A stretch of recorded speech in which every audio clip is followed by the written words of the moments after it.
Hey, give me some drink. How y'all doing? I'm back. I'm gonna try to get into this reading. This is AKT Celebrity Reads Edition. I'm gonna be dealing with the female rapper, I think it's SKG. She calls herself that. I didn't put her real name up here with it. She said, so allegedly, I'm assuming, somebody correct me if I'm wrong, she was a Crip, a female Crip. She had said she had a sexual relationship with Big U. And I think it was during the time he was married as well. Someone please put my cash up in here, hit my cash up and make her ass have a BBL and clap for the goddamn New Year's. God damn it.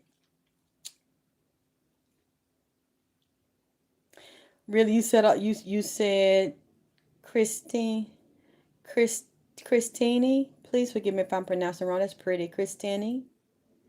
I've been waiting on you. I seen on another YouTube channel live Lauren London set up Nipsey Hussle. Yeah, but I've been saying that since 2019. So please don't ask me to do another reading on that. I've done several readings on that.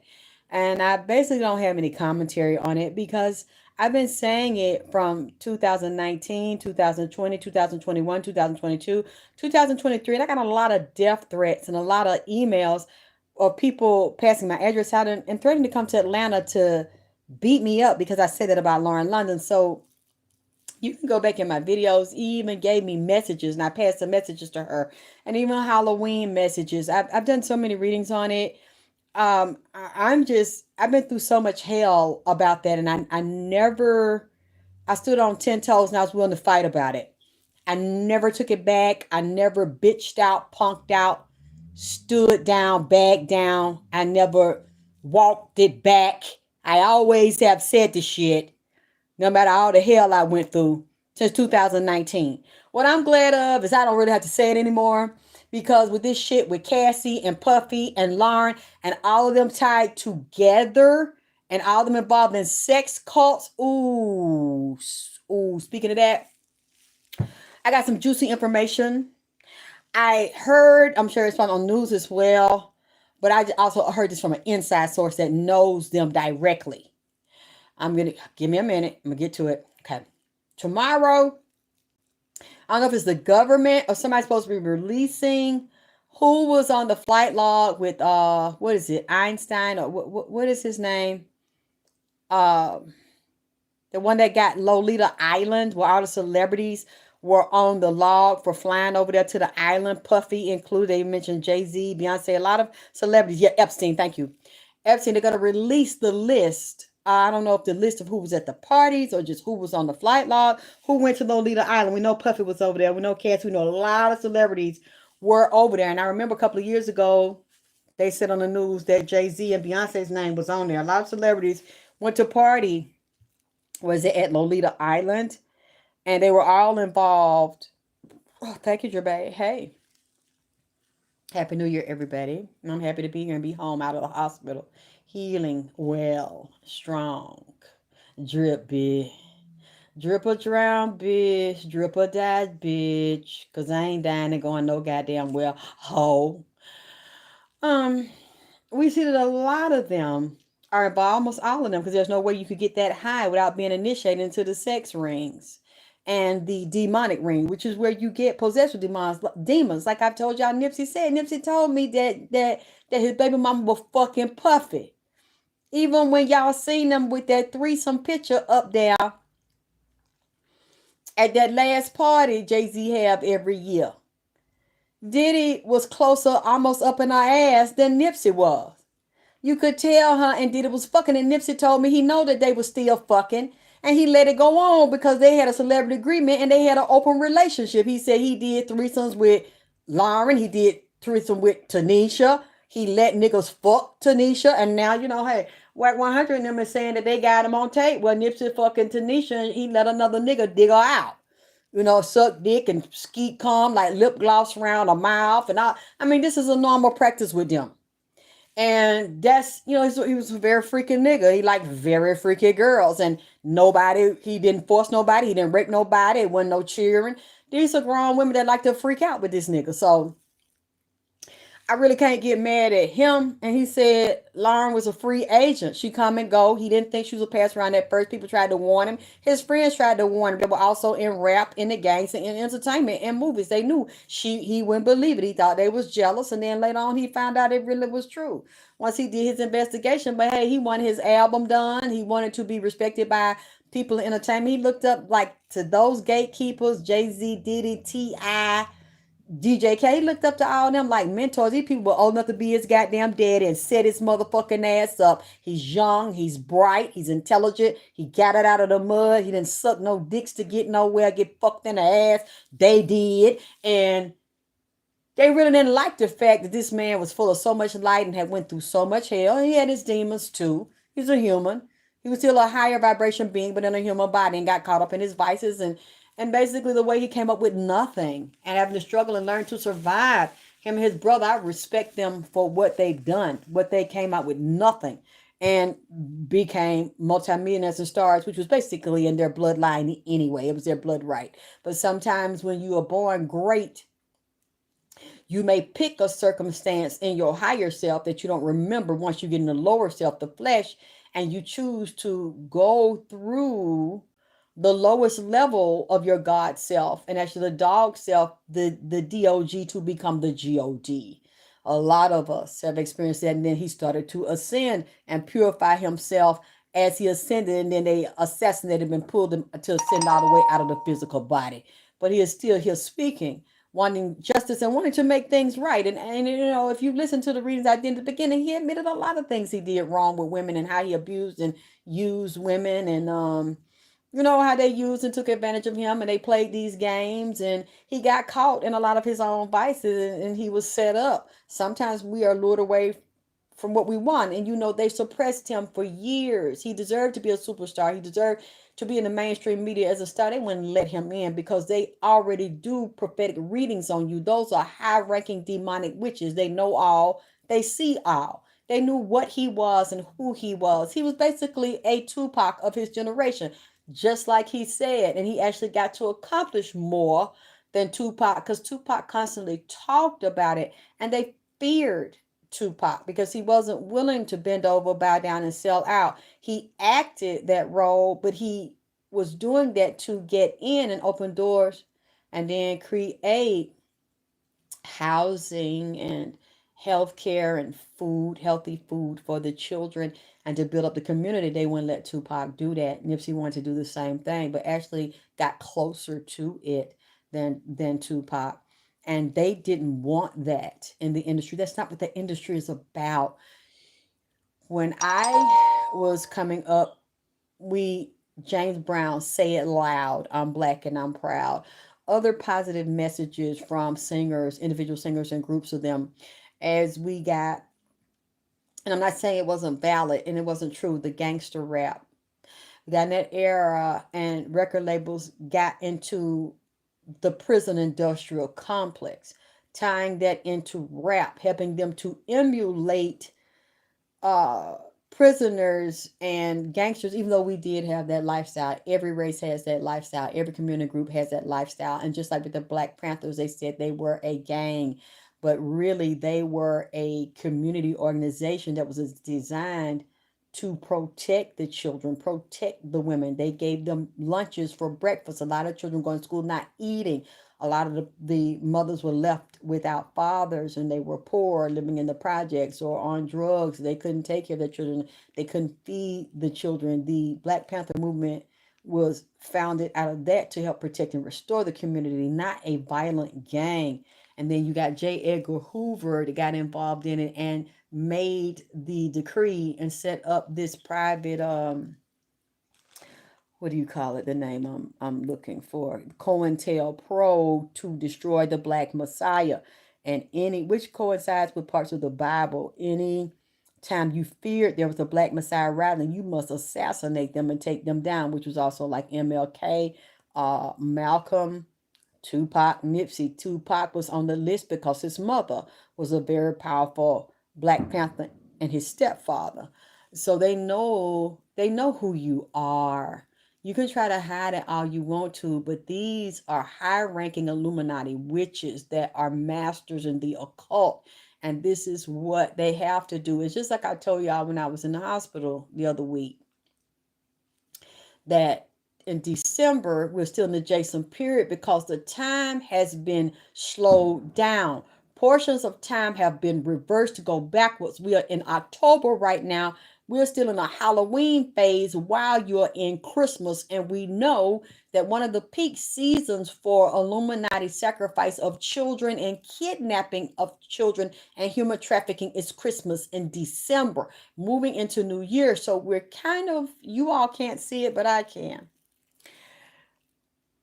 I said this 2 weeks ago because I was in the hospital not last week, but the week before. And I said celebrities were going to be dying. And since I got out over a week ago, several celebrities have died. Old ones and ones from the new. It's very creepy to me. An Asian celebrity just died a few days ago, and he was in some movie called Virus or some type of bacteria that was killing people, and said they found him mysteriously. I don't know, he was outside or he was in his car, but mysteriously he was just found dead. I forgot. I don't know if they say he was shot or what happened to him, or if he did it to himself, but it was really weird because it was some type of movie dealing with contagion that he was in the star of the movie, and then he comes up. That's right, Phil Joyce, Fear of a Black Amor, Messiah, and they still have it. And they knew Nipsey was one. They recognize them, and them the ones they usually kill. They kill them young. They kill them based on gematria, the Jewish number system. And they kill them at a certain age. Based on the vibration. And Nipsey, they did to him at 33 on March 31st, 2019, which is the third month, the 31st day. I forgot to look at the numerology of it. You see how it add up, and then a 33rd year. The time I wonder about, because they tried to say 2:30, 3:30, but he always have told me he was killed earlier that day. And it was some kind of switching or tricky shit they did with that body. He still, to this day, says it, that it was some tricky shit. And they might have been two of him or double or something. And in that area, they were shooting a movie. That same goddamn it weekend of doing construction when they had him out there. And if you look, because they've erased a lot of the footage off of YouTube at different places. When you see the body laying there and the fire truck coming to pick him up, the body, the legs look bigger than him. Body look big. He got a white t-shirt on, red shorts. And there's no blood or bullet holes on the white t-shirt. But he was shot 10 times. And there were no holes in his legs, no blood on the legs. And they looked it bigger than what you see what I'm saying, like a dummy. It wasn't moving. It was like a corpse, like a rubber corpse up there. So something in the milk ain't clean, like my grandmama used to say. There's some to this day they goddamn hiding, and we know that the shooter is a patsy with his half crazy ass and on dope. I also said, and people laughed at me, I am the only psychic that said that man came in here. I said it early. I said it within a few days. Because when he came here, when he was shot that day, he stayed here with me, and it took me a few days to do the reading because it's so long. He talked a lot because he knows so much. He had to break it down to me. If you look at my very first reading on him, that was like April the 7th, April the 8th, which was a few days because he got shot on the 31st. Next day, April 1st, April Fool Day. I'm working on a reading. It took me a few days to get together because he's so brilliant and he's so bright. He knows so much about so many different levels and areas of life.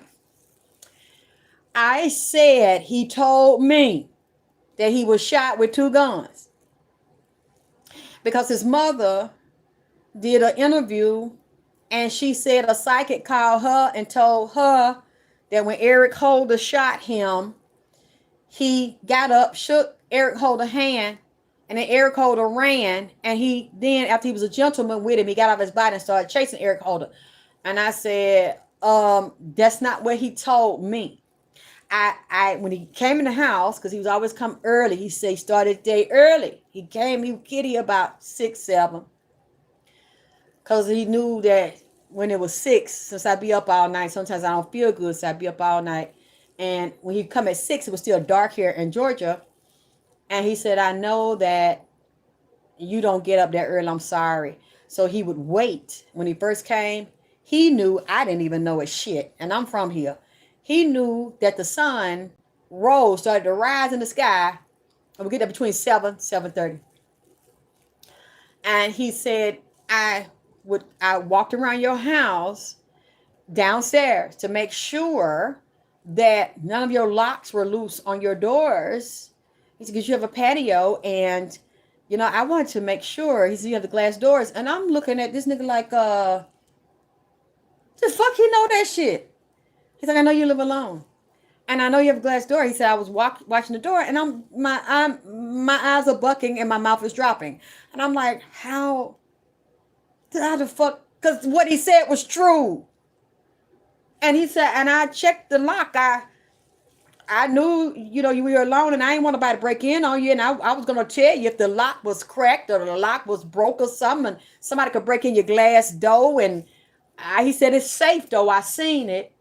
And because I was trying to wait for you to get up. I know I was rude the last time because it was around 6 o'clock. It was dark. You were still asleep. He said, so I decided I'll just watch. And he was sitting on my sofa, and I felt somebody sitting on my sofa that was tall and slim, like in their 30s. It scared the shit out of me. I thought his spirit was so strong. I told this when I first did the first reading. I thought somebody broke in my house. And I heard somebody walking up the steps. I tried to get up and ease up. He was directly beneath my bed where my body lay. He had set and aligned himself with the way my body was laying. I said, oh shit, somebody broke into my goddamn house. Oh Lord, there's a nigga in here young too. What am I gonna do? He looked like to me like a basketball player. I heard the creaking of my steps, like somebody walking up my steps. I tried to ease up out the bed, but the floor creaking. Before I could get up, I'm glad that happened. I passed out. And because how you think that would have fucking looked out and called police and told police somebody done broke in my house? That's how strong this man's spirit was. Soul. It wasn't just a ghost of spirit. His soul was still intact. It still is. And I was told people don't stay here that long when they're out of the physical body because they cannot sustain themselves without the warmth, the temperature, and the fluids of the body. I realized that's a lie. It depends on the depth of the soul and the blood work of the family line, whoever they're talking to and attached to in this realm. Because he needed a lot of energy work. I had discussed this a few years ago when he came to me. I showed him how to ground his chakras, line them up, and pull his energy because he had holes in his physical body. But any hole or any damage to your physical body will go to the other subtle bodies. The astral, mental, emotional, spiritual, and the physical are all lined up. Just like you fold a piece of paper 3 or 4 times, you cut out a doll, you open, you got a whole bunch of dolls. That's how your bodies are lined up. It's just people that don't have the gift cannot see, don't have the sight, cannot see, don't have the ears, cannot hear. Okay? So they were all leaking. And he would come and say, please help me. I don't think I'm going to be able to stay down here long enough to speak to you and go see my family and see my daughter and speak to my brother because my spiritual body, my astral bodies are leaking, and I saw them leaking. I said, come here. And I would get up out of my bed. It'd be 2 and 3 o'clock in the morning. I was so tired because he'd be with me all day, and his energy's so strong. He's so strong. For to be a slim man like that, that boy got a big old spirit, a big old soul, so many powerful ancestors and animals on him. Because from the first day, I didn't know what it was. I didn't know who they were.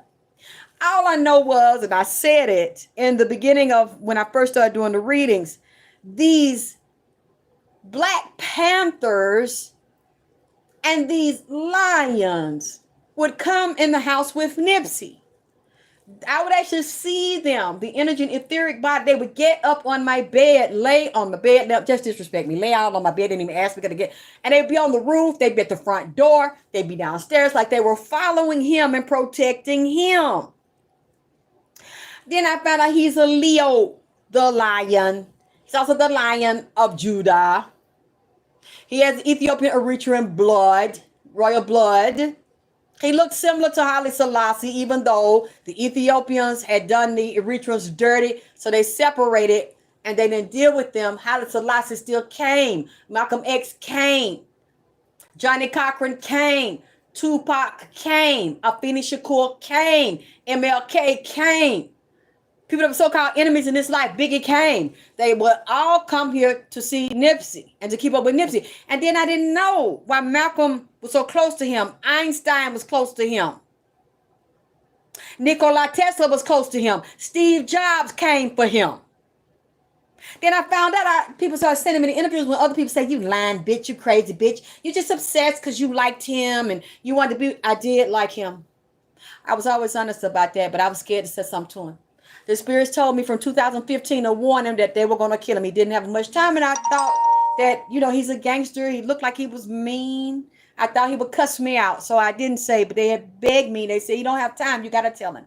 I was afraid to tell him, and I regret that to this day. Not that he would have listened, but I still should have gotten over the fear and told him because I knew he was running out of time. And I was wondering, why did lions come in here? Why the pumas?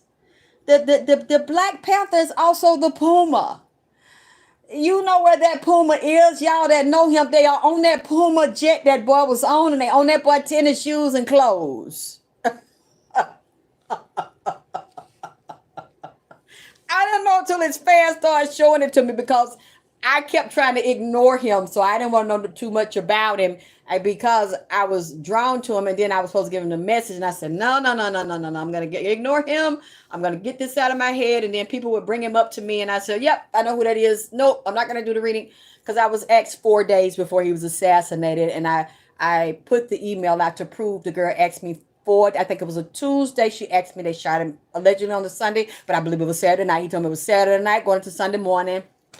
And then the girl came forward. She said that I did write Alexis before he was shot. I did ask her, that is my email. I asked her to do a read on him and Lauren to let me know what their sex life was like and let me know what their relationship was like. So she was kind of planting the seed to show me the shit wasn't like he said it. Well, this my wife and all that, because we found out he never married her. That was a celebrity agreement to help him get to the next level. They was both playing, on each other. At one time, of course, he said he had to have her.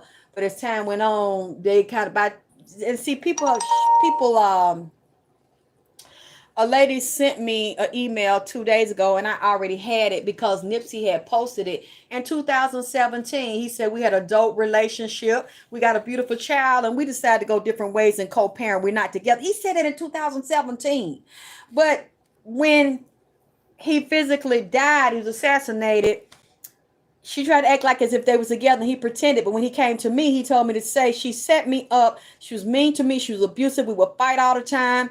We would fight about women. She would hit me, but I didn't want to hit her back. And it was always arguments and disagreements with us. He said, but I did have other women. She knew that. She even had group sex with me. She was a sex addict and did powder on the low and drank. And when I said that, other readers said they were going to come here. One said she was going to, a fat light skin with a little bit of hair, told me she was going to drive down here and beat my ass because I was such a goddamn liar, and they were in love, and his baby mama, the actress, can't get out of the bed, and they were one-on-one.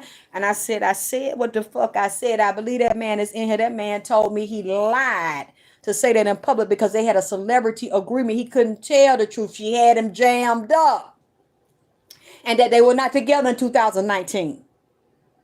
You see the post, and the lady sent it to me. She said, you know what? You were right about what you said. I just found this. He broke up with her in 2017. They made him take it down. He broke up with her several times.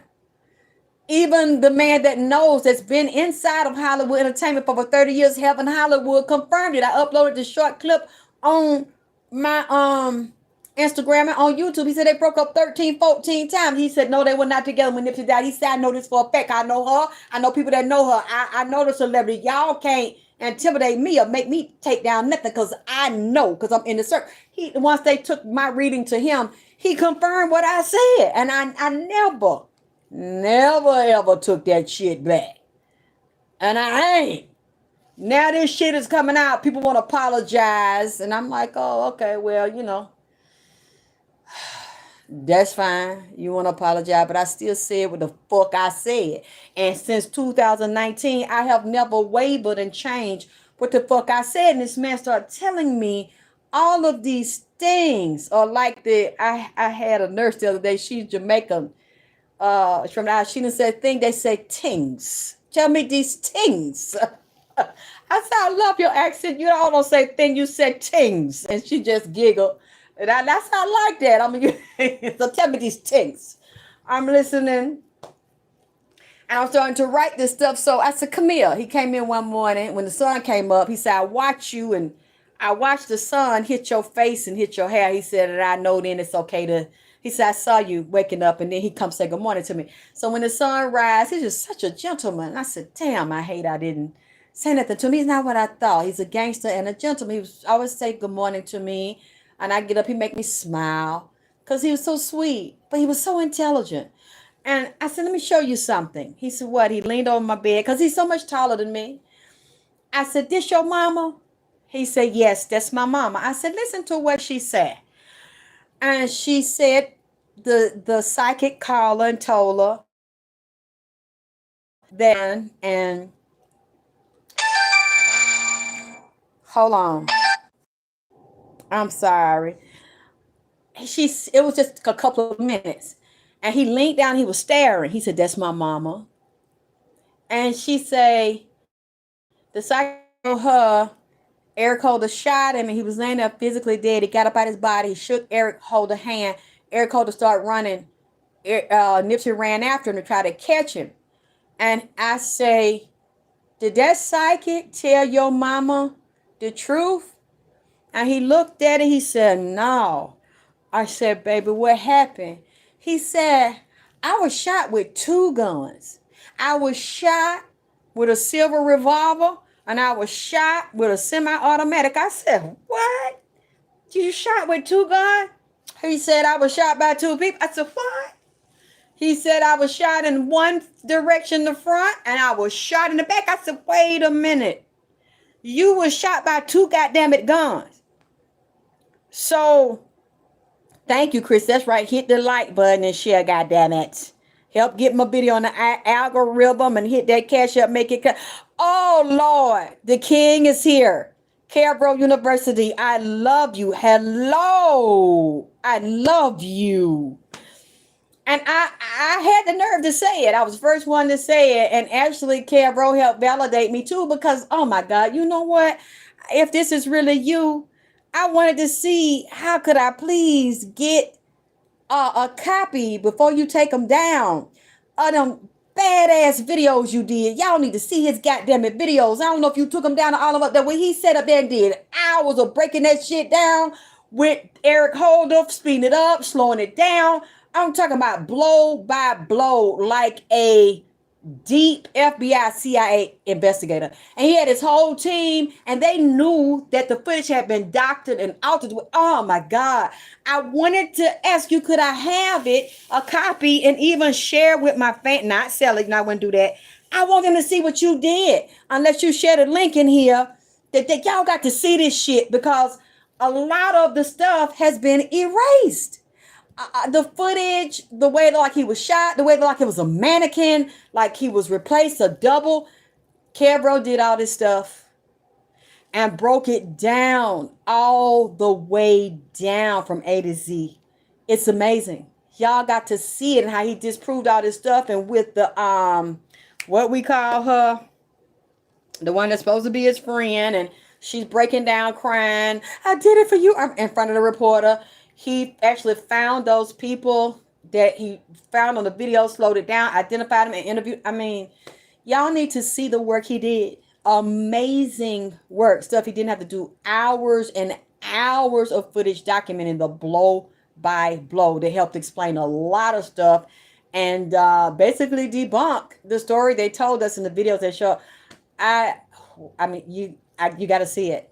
I hope he lets me. If this is him. Oh, okay. Y'all, LAPD took his laptop. That let you know what he said. Yes, he did. Cabro helped confirm what I said. When people were laughing at me and calling me a crazy psychic, he helped confirm. I didn't know people were watching him and watching me and telling him about me and telling me about him.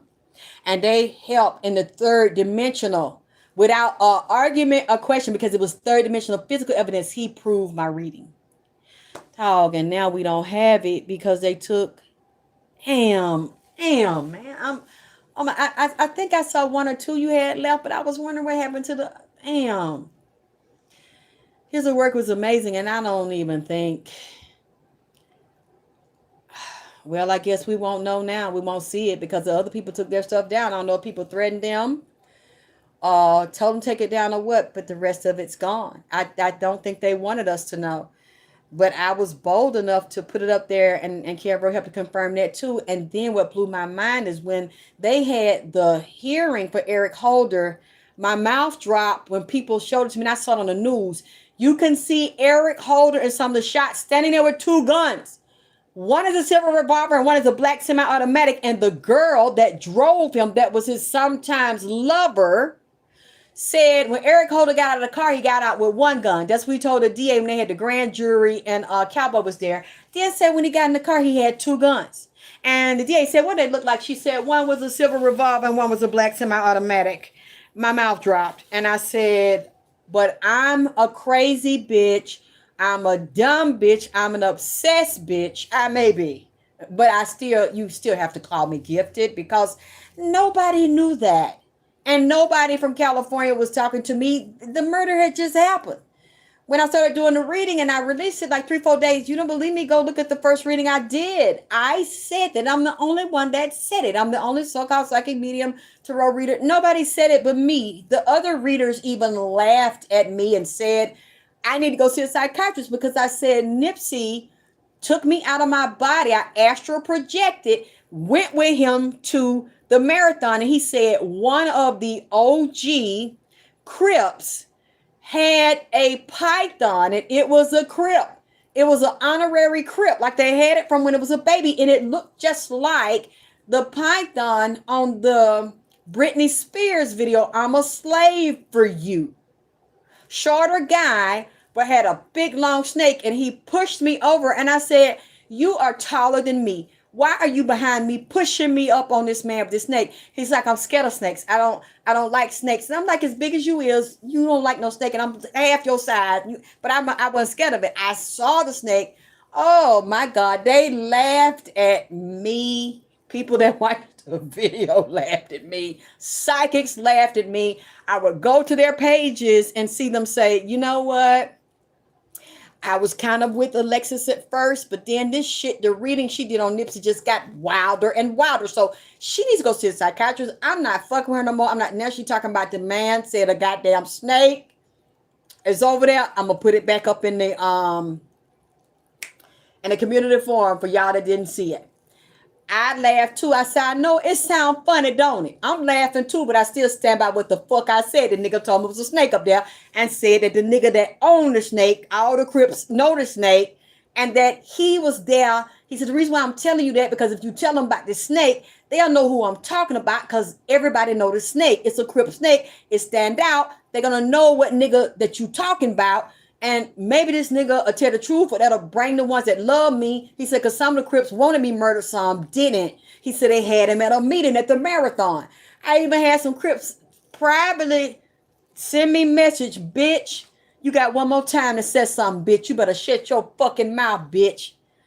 You know, how could you accuse Cowboy of that? You know, what he call him? That's Lil Thundercat and Big Thundercat, bitch.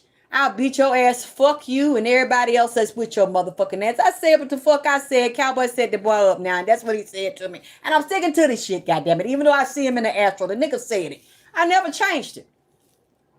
I put it out there, and lo and behold, my friend Ginger was looking on YouTube. We were looking everywhere for the snake. People in LA was looking for the snake.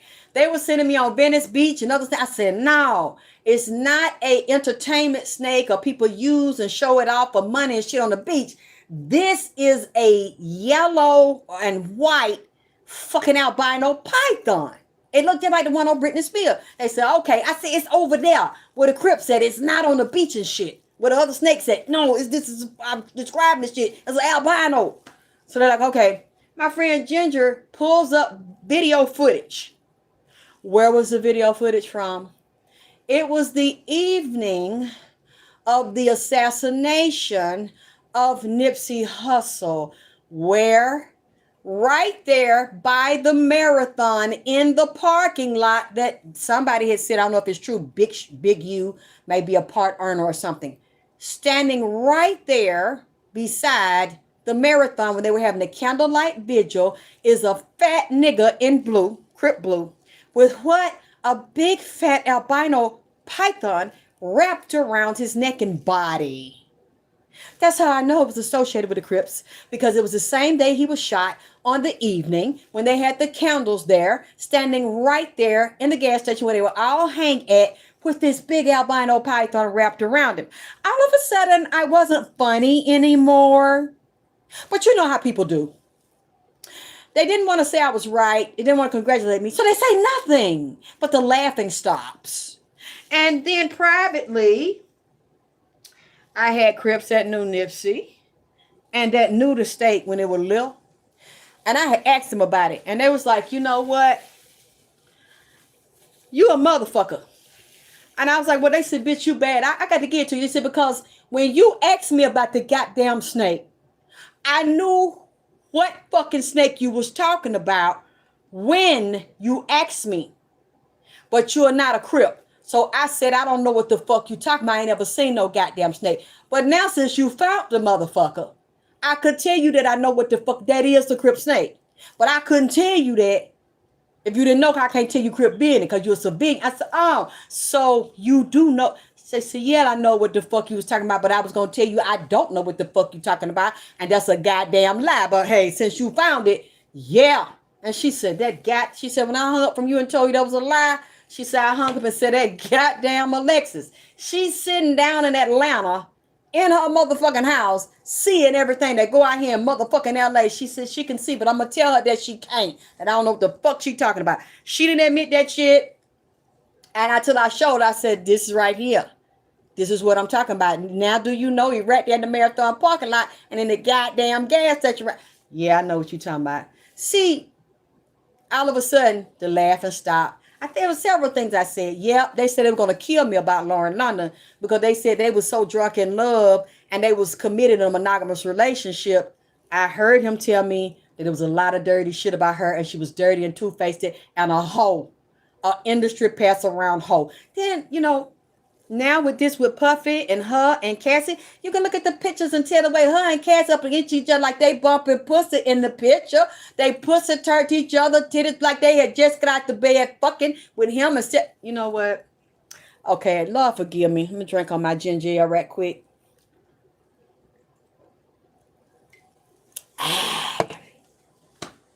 Drink on my ginger ale. As they said down here, not ginger ale, ginger ale. God damn it. See, now, you all see the sight that I see. But unfortunately, because you cannot see beyond your physical imagination, goddammit. See, the stuff you see that you think is real in 3D is really imagination. The stuff that, like Tupac said, staring at the world through my rear view. I see, y'all don't realize the goddamn real lies.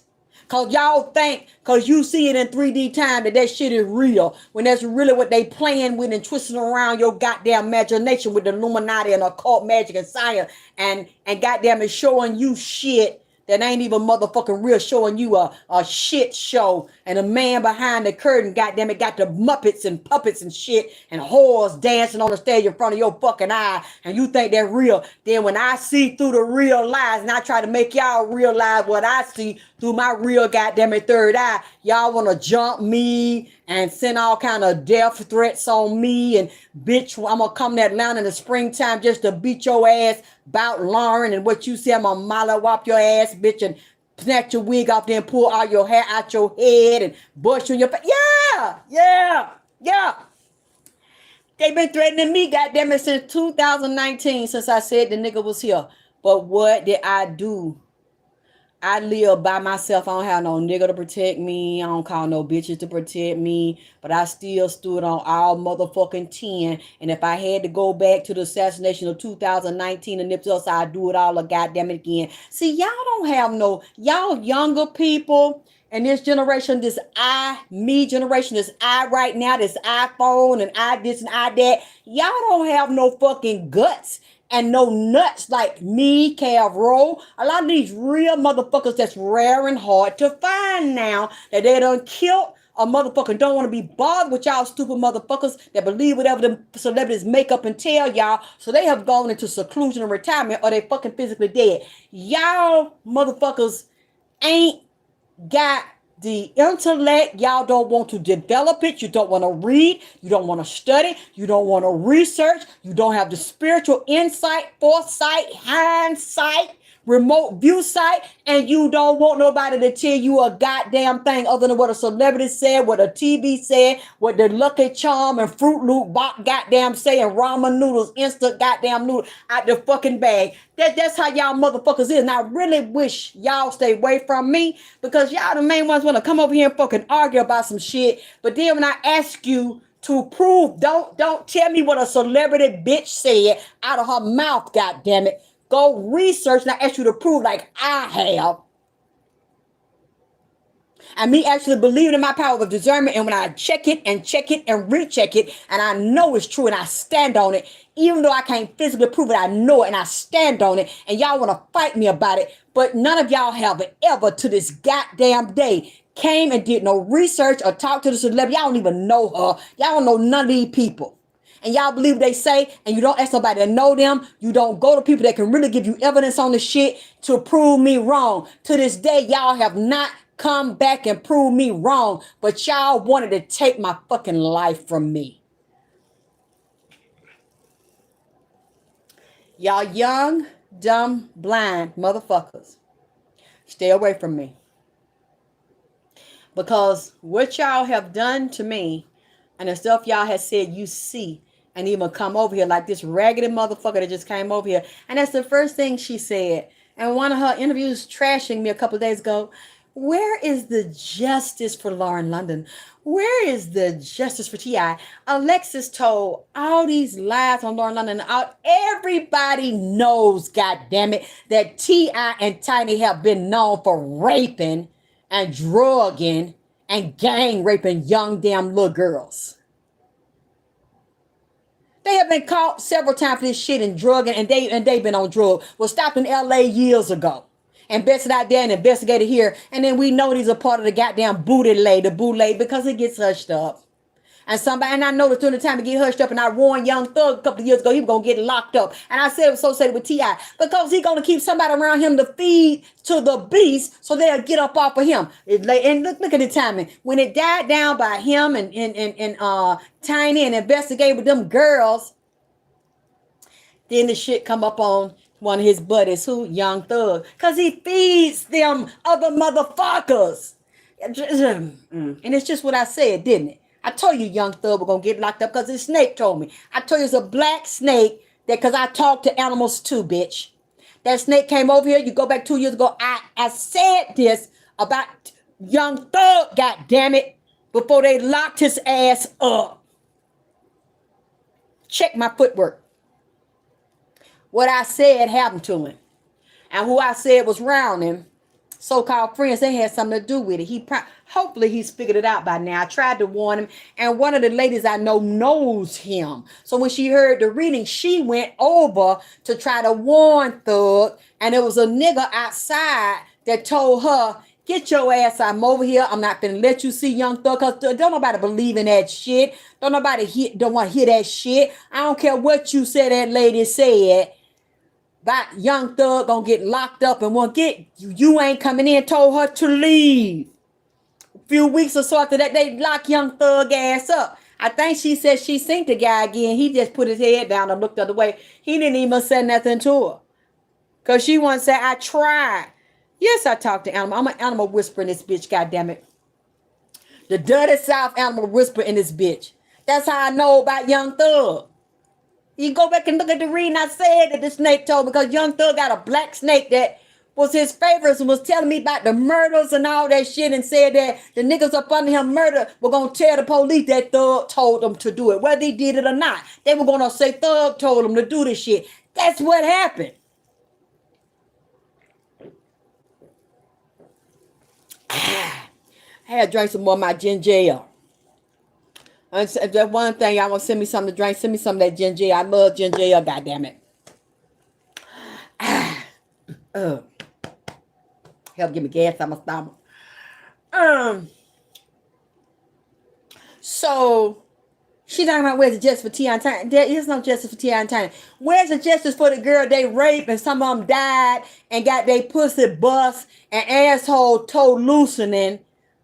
Like when you have a baby, if you push too hard, baby too big, it'll tear you from your, like they said out here, from asshole to appetite. So it tear they pussy down back to their rectum, and they have to sew the asshole and muscles up to go and sew it up to the pussy. So what about the ones that he let run train on them and his security and all that?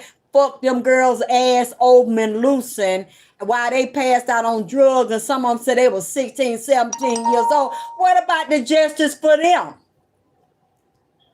Because T.I. don't need no justice. They got all of the trinkets of selling their goddamn soul and money and everything, and fucking little girls in a fucking booty hole. They got all, they don't need no goddamn justice. What about the justice of these people that are unknown and these little girls that was violated and trafficked and ran train on by? And that's not my opinion. That's a goddamn it motherfucking fact. And when are you going to prove that I'm wrong about Nipsey baby mama? There's no way she could be hanging with Cassie and Puffy and watching her so-called either play sister, or real sister, a half sister. They said Lauren sister Puffy beat the brakes off this motherfucker. And Lauren did what? Nothing. And Lauren did what? Still be up under Diddy and Cassie and get the perks and benefits of being a entertainment whore. Huh? And I want you to prove me wrong. See, this is another inside thing I got. I know it's all over the news, but I just heard this today from inside source. Not only is them names coming out, and I think they told me something about TD Jakes. God damn it. TD Jakes and said a week ago, little over between a week and 2 weeks ago, Diddy and TD Jakes were partying together still.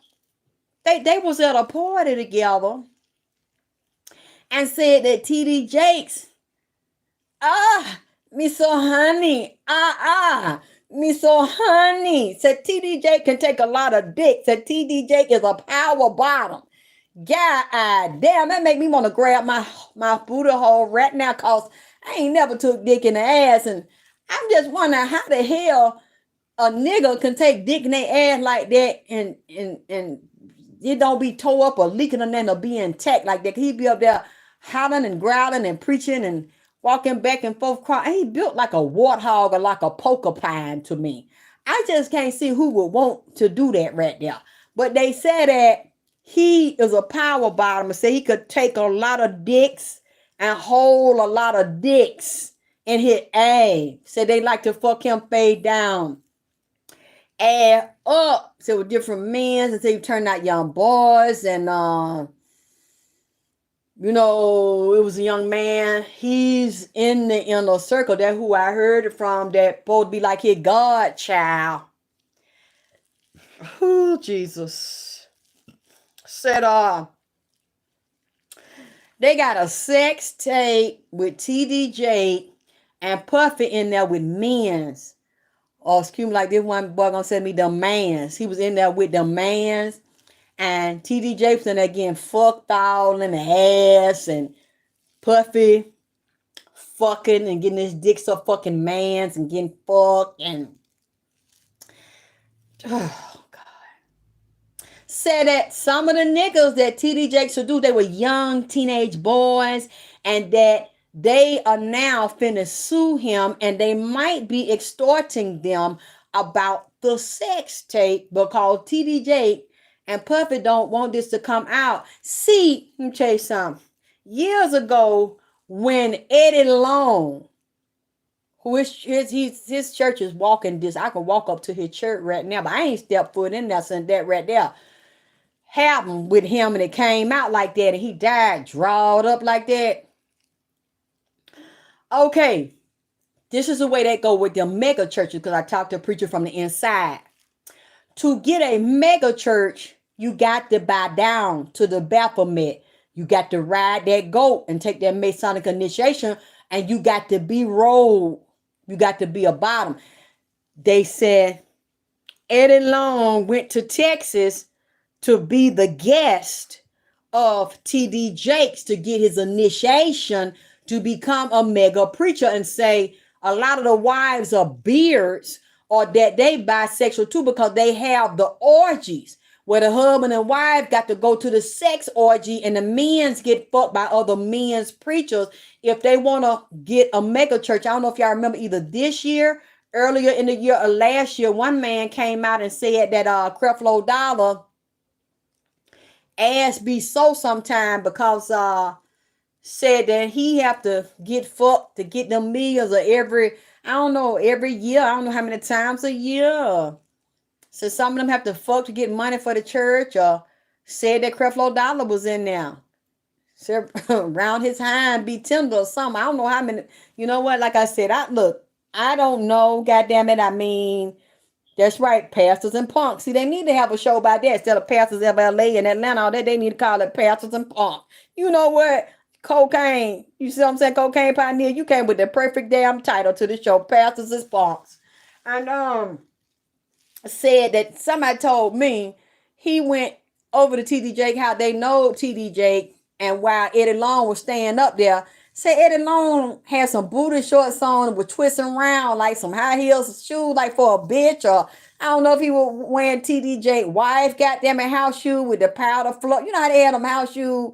They be satin house shoe like Frederick Hollywood, or some freaky house shoe with satin on it, with a high heel and the heel out in the back, but with a fluffy like some feathers and shit on the front of it that lean over the toenail and shit. So the nigga had on some high heel sandal with some booty shorts on, or I don't know if there was some lady lingerie goddamn it shorts and from Victoria's Secret or something like up at A. I say we're twisting around the house and said, you know, I just love shoes. I love shoes. I love clothes. Saying all these goddamn bitch shoes, and said to TDJ White worship him like he walk in the house, she wash his feet and take his shoes off and worship him and Lord Jesus. And then said that I think when TDJ got with his wife, she might have had them twins or were pregnant with them twin boys, and said they both sexual deviants because somebody told me from the inside, I think his daughter, something wrong with her and something wrong with the other children, said because they had incestual sexual relationships and stuff in the house, and homosexual relationship between the brothers and the sisters. And somebody had told me that they used to, you know, they family would work with them and build companies and stuff with them and for them, the Jakes, and that they children sometime will be over at the house. And said TD Jake's daughter had her brother, and now Holland said she was trying to suck her brother thing when he was about 11 or 12. You know what? Whew, shit. See, it's thumbs up. I don't even, you know, I be keeping it to myself, but since this shit done came out, I guess this is the perfect time to tell the shit. Now, like I said, goddammit, I mean, I'm not even finna say this shit is alleged. I'm just finna say that I heard it from somebody in the inside. That's all I'm goddammit saying. Said the daughter been sick since she was little. Cause she knowed how to give good head and suck good dick. I mean, know how to pull on a mushroom tip when she was about 9 or 10 years old. I'm talking about. Said she suck it and just throw her pussy like she a grown ass woman at 8 or 9 years old and suck dick. Said that somebody had taught her how to suck it in the house. Now, see, I don't want to say her daddy, goddammit, showed her how to be a power bottom, goddammit, and deep throat. But somebody, goddammit, the daddy, the mama, in the name of the Jesus, look, the little girl said her brother was so terrified by this shit because, you know, ain't nobody sucked his dick and he really didn't know nothing about that shit. He jumped up and started running and told, it's the one that I think you remember a few months ago, one of his daughters was married to a man. That man was accused of molesting some children, or maybe one of her children. Nobody's perfect. Ooh, you need to get the fuck out my chat, because anybody that molest children and teach their children how to dug it and teach their children how to open their asshole and get fucking and suck it, and you gonna say nobody's perfect? Get that motherfucking shit out of here, because I don't go along with nobody doing that to no fucking kids and going around molesting boys and all that shit. Get your goddamn it ass the fuck up my chat, goddamn it, because that ain't funny to me, goddamn. That ain't nothing funny. about nobody's. You think you say because you with some preacher kid, and then the preacher daughter about 8 or 9 years old over there getting head like a rock star, goddamn, they're trying to pull calm out that little boy thing. How the hell is you gonna say nobody perfect and you gonna pull some shit like that?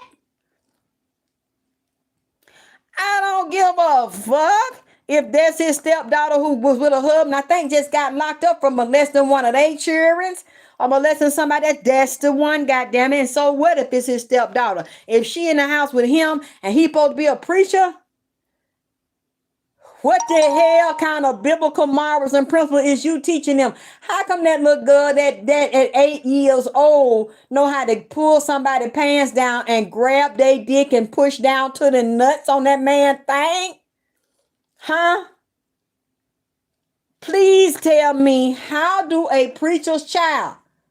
I wants to know. So you said just call his stepdaughter that he raising, that he don't know nothing about her sucking dick like that at 8 years old, goddamn it, and know how to push her mouth from that man mushroom tip all the way down to that man nutsack and gargling on that boy thing at 8 years old? Huh? And she been living with him your whole time she been damn little? She need to teach me something, goddamn it, because I ain't never met no nigga and just pull their draw that don't know how much dick they got. She ain't even know. And the boy was old enough to have some dick on him, and she put her whole damn throat. First her teeth is, then open her teeth is up, slid the mushroom tip between her teeth is and on her goddamn it tongue. Then slid this man shaft at 8 years old down. All the way down her damn tonsils at 8 or 9 years old, and the little boy started hollering and ran to tell his sister, huh? And told his sister what she did with her mouth.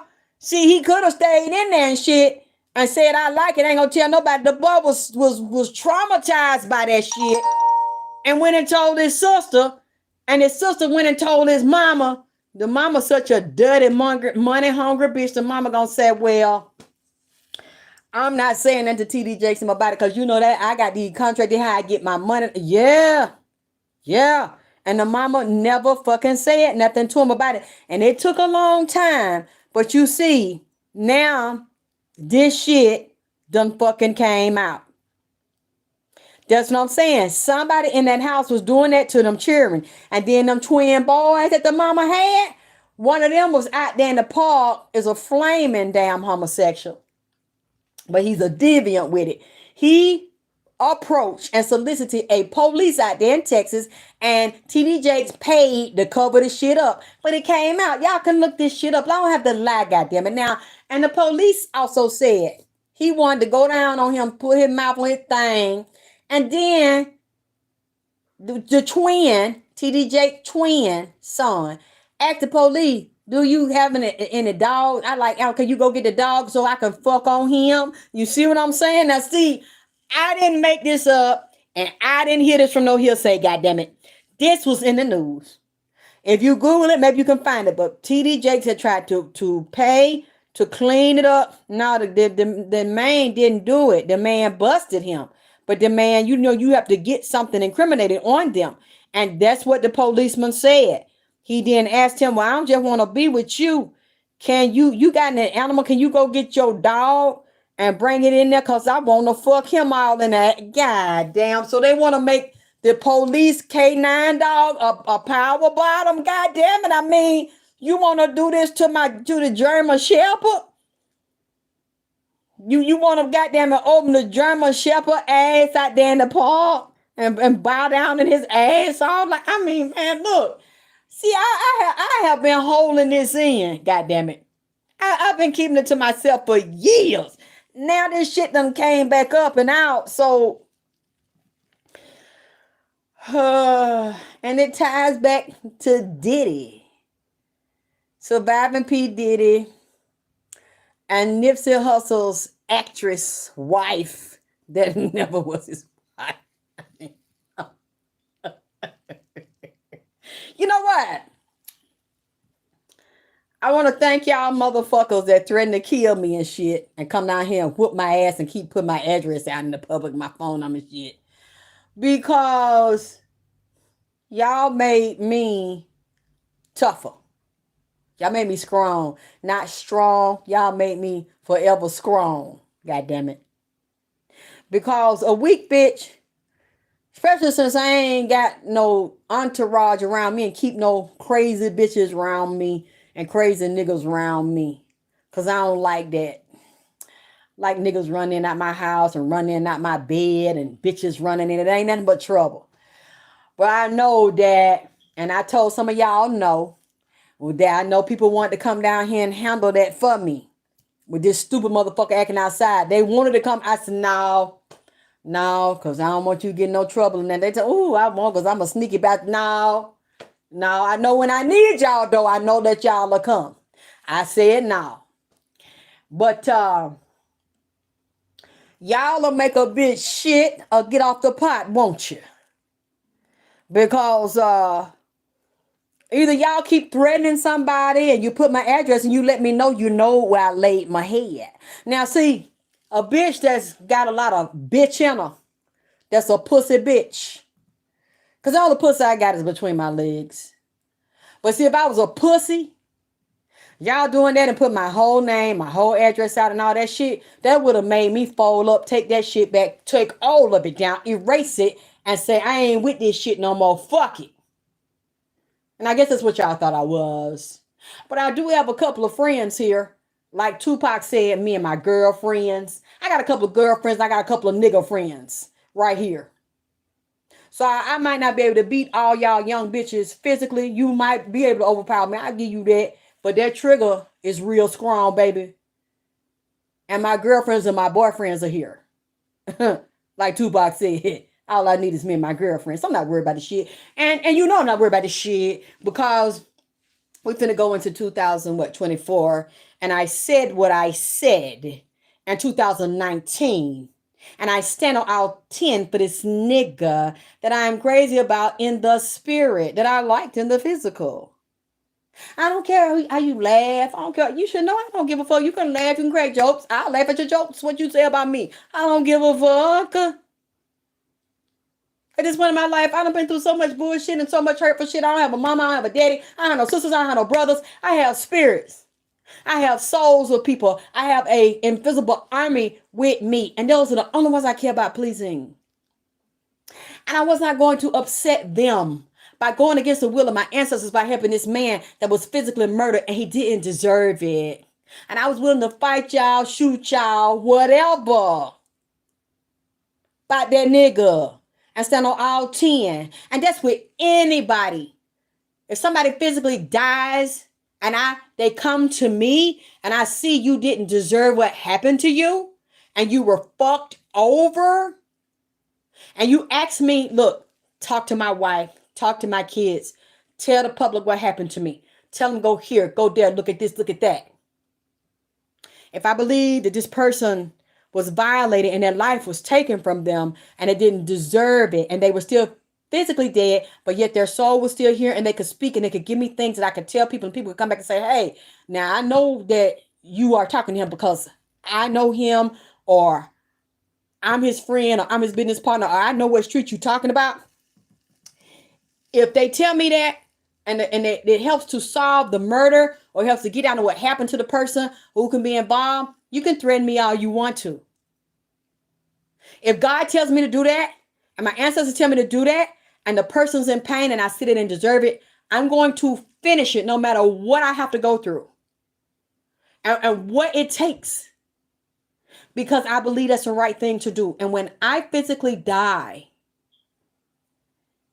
I don't have to be judged by you. You're just humans to me. You're nothing to me. When it comes to my ancestors, I left them to come into a body. And when I physically leave this body and it dries up, I have to go back to them and I have to stand in front of them and they're going to judge me like my eye will weigh my heart to see if this light is a feather. And I have to stand before Anubis. And I have to stand at the crossroads and be judged. I want my heart to be pure. And I don't want to be banished into the underworld. I want my ancestors to be proud of me. So they gave me this gift to do this job. I don't care how none of you feel about it. So in the process, you threaten me, you kill me, then that's what it was meant to be. But I'm not going, you'll have to kill me in the process of doing what God brought me here to do. So that they will be pleased when I'm judged in front of them, because I cannot avoid that. I can avoid you, but I cannot avoid them. And that's how much this means to me. I live for it and I'm going to die for it. And I've always said it and I mean it. Nothing means nothing to me. It's just like when I was sick, after I beat her ass in court and I said I must be in here sick. Because I really believe no matter how sick I got, and I had passed out, I had to crawl up my steps waiting because the judge gave us a recess for the other bitch that accused me of stalking her to come back. She wouldn't come back. So I stayed and I was so sick I couldn't eat. I'm basically going out of my mouth and going out of my butt at the same time. I couldn't even eat. I couldn't even drink. I could barely move. I was in pain. And I was in there from 9 o'clock to 2, 3 o'clock. I sat here in pain. And I knew that I was in serious trouble because my skin was so infected. And I had a huge abscess, maybe about the size of a baseball and maybe a half of another baseball. It was huge. And I was in pain and my body was hot. And I could barely stand. I could barely see. But I believed that I stood for what was righteous. And I believed I had been violated. And I knew I had not done what this woman accused me of doing, that she was trying to get me arrested for and get a restraining order for. And I believed that my father was here. My grandmother was here. All my ancestors were here. And I believed that I was right because I had been done wrong. And I had been set up. And I was not going to the hospital. I was not going on an ambulance. I was not going no goddamn where until I had gotten justice, because I knew I was right. And I might have been half dead. But I really believe the spirits were not going to let me die. They were going to help me get justice that day. And I was not going to that hospital until that judge gave me justice. And yes, I know a lot of you would say it was stupid. But sometimes when you know that ain't no human being down here that really give a fuck about you, and you know that out of all the bad things that have happened to me, I ain't got nobody but God. And that's all I trusted. I believe that so strongly. God, I might be half dead, but I know you ain't gonna let me die because I know I'm doing the right thing. If you just help me to hold on, please, just help me to hold on to get justice. And then I'll go. I just believed I wasn't gonna die. And I didn't. Luckily, and I still didn't go to the hospital that day after that judge ruled in my favor. And that was Thursday, Friday, I'm trying to hang on. Saturday, I'm trying to hang on. Sunday, I'm trying to hang on. Finally, it got so bad, I couldn't take it. Monday, okay. And Mina begged me to go. And I kept saying, Mina, leave me alone. Just let me sleep a little bit. She said, you cannot sleep. You know that it's 1 o'clock in the morning. You were supposed to be at the doctor's office. The doctor told you to take your ass there. I was like, Mina, please. I've been up like 2 days. Just let me sleep a little bit. She said, no, I'm not going to let you sleep. You got to go. I was like, Mina, I'm not going to die. She said, I'm scared you are. I said, Mina, please. I'm not. Just give me, she wouldn't give me an hour. She got on my nerves, kept ringing my phone so bad. I said, oh, Mina, I hate you right now. I hated my other friend right now. And they were like, we don't care. You got to go. And that's what the one had said, the fireman, they going, I'm like, God damn, who's beating? I sound like the police. I said, yes. They said, look, we're doing a wellness check. Somebody said they want to know, were you alive? Are you okay? And I'm like, I'm alive. And they said, are you supposed to be at the doctor or something? I said, God damn, why you tell these people my business? And I said, I just have abscesses. I'm trying to rest, and then I'm going to go. They said, get dressed now. We'll take you. I said, no, I don't want to go with you. They said, we want to call the ambulance. We'll make sure you get there. We'll make sure you're set. No, I don't want an ambulance. I'm going to go by myself. And they're like, are you sure? And they start asking me all the questions. What's your name? What's your birthday? What's the date? Who's the president? How many quarters make $1? This, and I answered, and they said, okay. You sure you don't want? I said, no. And then my friend said, I'm the one that called. I was like, why the fuck did you do it? She said, because I'm worried. And I read the cards. And I asked, were you dead? She said, and the cards came up and the death card came up, but it was upside down. So I said, oh, she's still with us. I said, I'm still with you. What the fuck did you think? I'm not going no goddamn where. Are you serious?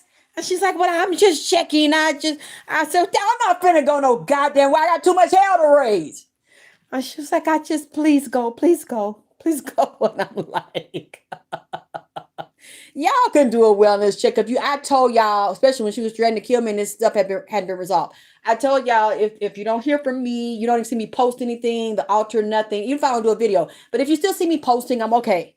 If I don't post and I don't put pics up of the altar, I don't say hello to you, I don't put pics of myself up, you hear nothing, 2-3 days go by, you know something's wrong. Y'all send the police officer, whoever.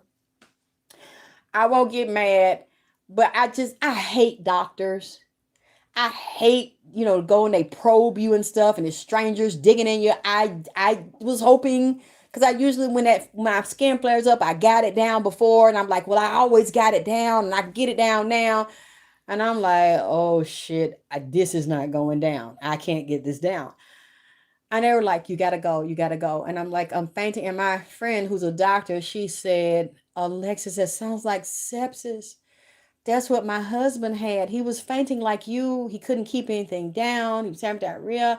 He couldn't stand up. Alexis, you could die. That sepsis is in your blood. Please, please. And she was just like pleading with me. She's like, please, Alexis, you could die. I said, I'm not dying.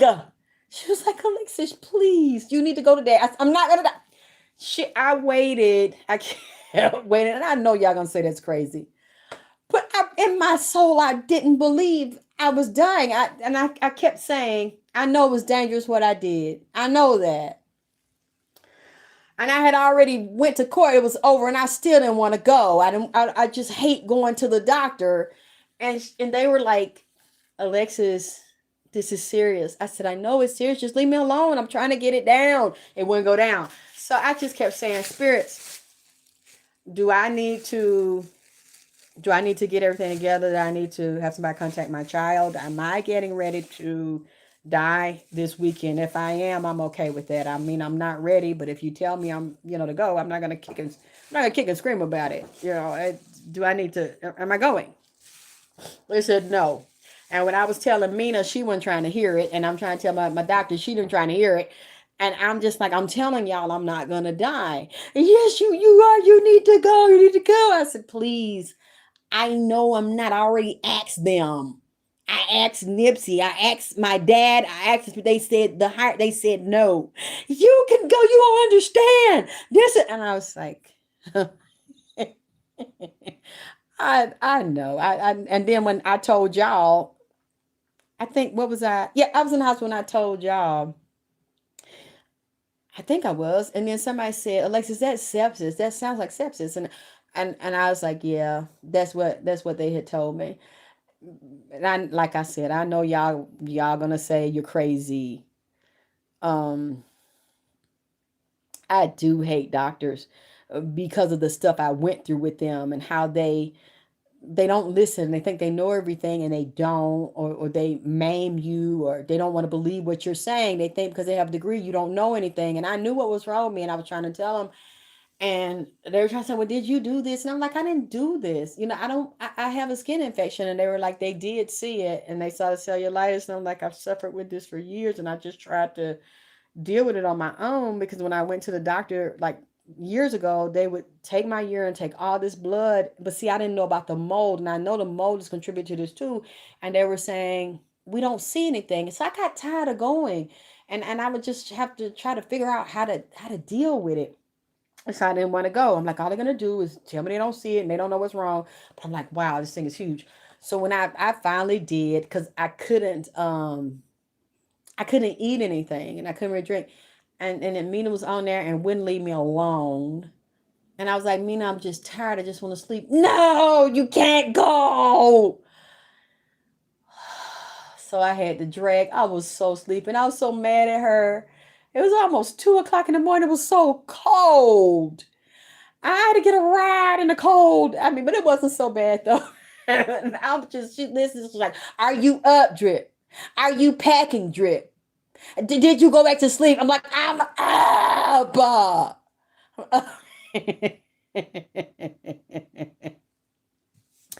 I mean, yeah, as you can see, I'm back home. I'm okay. I was even cracking jokes in the hospital. Y'all see, I did the video with the with the remote control bear playing the saxophone. You see, I said to crack jokes. You know, I couldn't sit in there and be depressed. I didn't want to be depressed, so I got up every day, even after my surgery, and I was like asking the doctor, "Can I walk the halls?" He was like, "Sure." And everybody else was up there. It was so dreary because I could see in everybody's rooms, and they were like, a lot of patients had their rooms open. I said, God damn. I'm up here with all these depressing people. They're just laying there like they were half dead. And they called a nurse, lift my leg, give me some water. And I'm the only one like, zippity doo. I'm walking up and down the hall with my IV. You know how they have them on the pole with the wheels. And I was like, unplug me and let me just hold it and walk. And I'm skipping, you know, I'm strutting, I'm dancing a little bit. I'm looking outside. I'm smiling, hey everybody.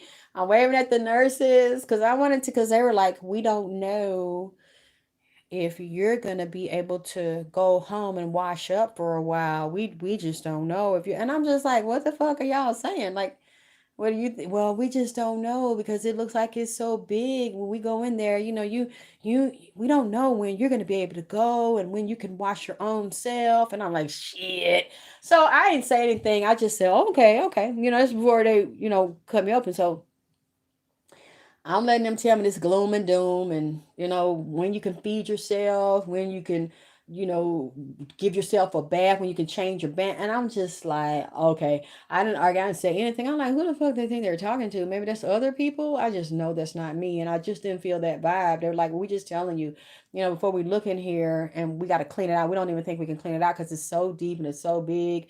And we're going to try, but you probably going to be here for a long, long time. I'm like, okay. So right after, even during the surgery, I'm looking back there like, how's it going, doc? Is it okay? Are you getting everything? He's like, yeah, I'm getting more than I thought. And so I'm talking, looking around and shit during the surgery. I'm getting, as soon as they finish, I'm talking as they take me back to the room. I'm like, can I get up? They like, let me take you, they take you to your other room because we're gonna keep you. I get up and I'm like, can I have something to eat? Can I have something to drink, please? And I'm standing. I stood for maybe like what, an hour, and they're like, you don't want to lay down? Like, I don't want to lay down. I want to move around. I don't want to get blood clots. I don't want to feel sorry for myself. um you're gonna put me on IV, put it on me, but I want to be able to get, no, I don't want you to take me to the bathroom. I don't want you to pull my panties down to pee. Nope. I want to do it myself. I can wash myself. I can comb my hair. I did everything.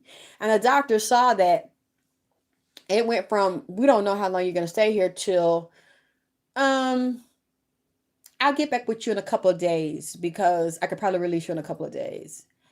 And I'm thinking to myself, thank God. Yeah, I know I scared a lot of you all. I know that. And I'm glad that you all prayed for me. You sent up good thoughts for me. You donated. You checked on me. But somebody said when they saw me singing with the little thing, he was playing a little saxophone for me. They said, I know you're gonna be okay because you up there yourself kidding around and cracking jokes with the little bear and other. That made my day. Like some of the other nurses were mean, but when she would come in to take blood, she brought him, and before she would talk to me, she turned him on, and he starts to play the little sax. But anyway, like you see, him move around. Well, it's important. I take my aspirin, my medicine, because I know it's important after you have your surgery, even before you have your surgery. But see, I didn't know, so I didn't have a chance to take my herbs and stuff. You can take different things to keep your blood from clotting, you know, keep it fluid. And then, but sometimes you're going to go under anesthesia.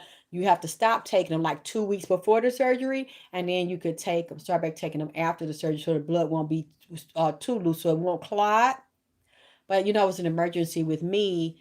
I kind of felt it when I knew I wasn't going home. And when I got there, they were like, "Oh, nope, you're not going home. We'll let you know, we'll let you know tomorrow what we're gonna do with this thing, because we don't know what we're gonna do. We gotta call in people to come in and to study it and see what we're gonna do, because we're just not gonna cut you tonight. We don't know what this is, and we need to know how we're gonna go about this." So I was like, okay. So I spent the night, and they were like, "You're not going home," and the next day it's like, "You're going into surgery." So I was like, okay, and I just knew that I was gonna be okay. But anyway, I'm sorry to bore y'all with that shit. I'm just glad that it is more people that love me than hate me. And that I know y'all, a lot of y'all don't agree with my methods, but it made me realize I was stronger than what I thought I was by, like when people, like I said earlier, they force you into fights and you don't want to fight. But when sometimes the your ancestors and the way things are set up, and you don't understand everything about your life or the movements or the way things are set up, things will come into your life and you don't want them to come, and you try to avoid them. And it's like the more you try to avoid them, the more the bitch puts it in your face, or the nigga puts it in your face. And that's really the universe allowing it, because there's something in you that still needs to be tested, and you haven't passed the test, or you haven't passed the fear, or you haven't risen to the occasion. So what I want y'all to do, I'm gonna look at it now. I want y'all to and they'll make you fight. It's not always a fist fight. It might be a spiritual warfare as well as a legal warfare, or a battle of wits, or it might be on many levels, because it's mirroring something in you that needs to be healed, or something in you don't know about the power and strength you have to fight another battle, especially if you've been fighting the same battle with the same spirit but a different body. And you are either going to rise to the occasion to do what you were born to do, or you're going to keep failing, and it's going to keep coming, coming, coming. And that's how I saw that situation. And now I feel like a different person. I'm a totally different person. But at the same time, what it is, what's coming out now, is the person that I always wanted to be, that was inside of me, that I was afraid to let out. And the universe will make you, force you to become what you were born to be, unless you so scary and you trap yourself in the fear and in a mediocre life, that you refuse to raise to the challenge and face the fear and engage in whatever it is you have to engage in to become the strongest, biggest, brightest part of yourself that you were born to be. And many people don't become it, and those challenges keep coming to them, and they keep running and cowering. And this is, I said this, I'm tired now. This is the last time a bitch gonna do this to me. And it was a bad thing, but at the same time, y'all are probably gonna think I'm crazy for what I'm about to say, but I thank her for doing what she did to me. A part of me is angry, and I feel extremely disrespected, and I did not deserve that. But a part of me thanks her for what she did to me. I really am grateful for what she did to me. Because that wasn't the first time a bitch had did that to me. But that's the first time I did not run. And I did not cower. And wherever she wanted to take it, I took it all the way where she wanted to take it. And I followed it there, and I won. See, that's what I'm saying. See, sometimes when your enemies, they hurt you so bad. Your family hurt you so bad.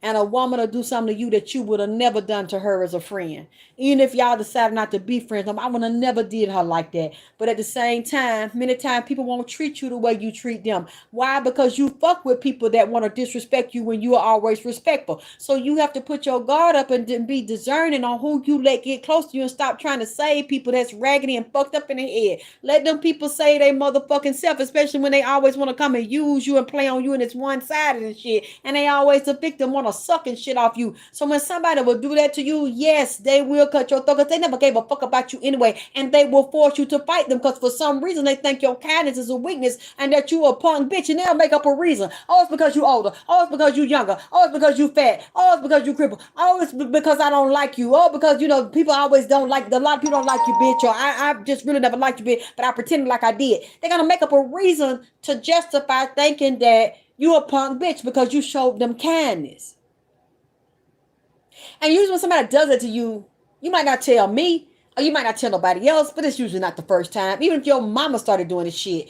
And it's something in you that the spirit and the universe didn't bring you here to be that. So I'm grateful. Yes, I'm hurt.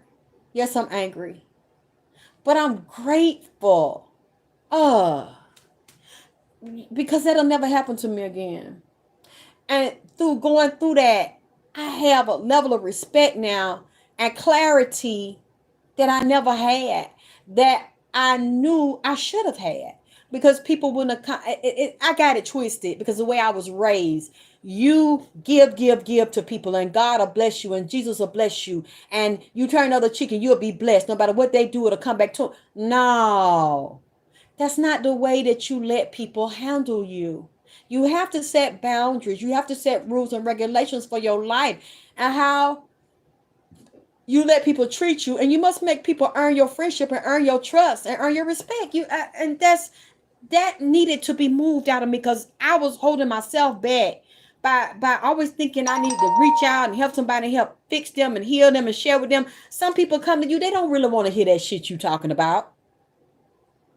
They're going to pretend that they want to hear that and they want help from you because they feel like they can play on you and they can use you because they know that's your weakness and you like helping women and you like trying to share and you think you can make a difference. You can't make a difference to a bitch that don't want no difference from you. They don't want to hear that shit from you. They don't even really like you. They like you and love you and dislike you and hate you and envy you and want to be you at the same fucking time. When a bitch got mixed emotions about you like that, she's not safe for you to really fuck with because as soon as you tell her, look, I think you need to come up to this level or that level, or, I don't think this is working out. You're going to see the other side of the bitch that hates you, but that admires you and want to be you at the same fucking time.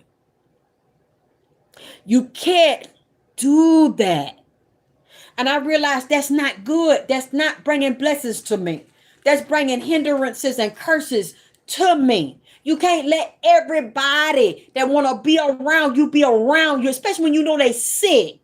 Anytime you see a bitch got low self-esteem, fat, don't exercise, don't take care of their body, got drug addictions and dysfunctional relationships, and let people use and abuse them, and then they want to use you instead, that person don't have no self-love and self-respect. You really think that they're not going to have that type of dysfunctional, unbalanced relationship with you?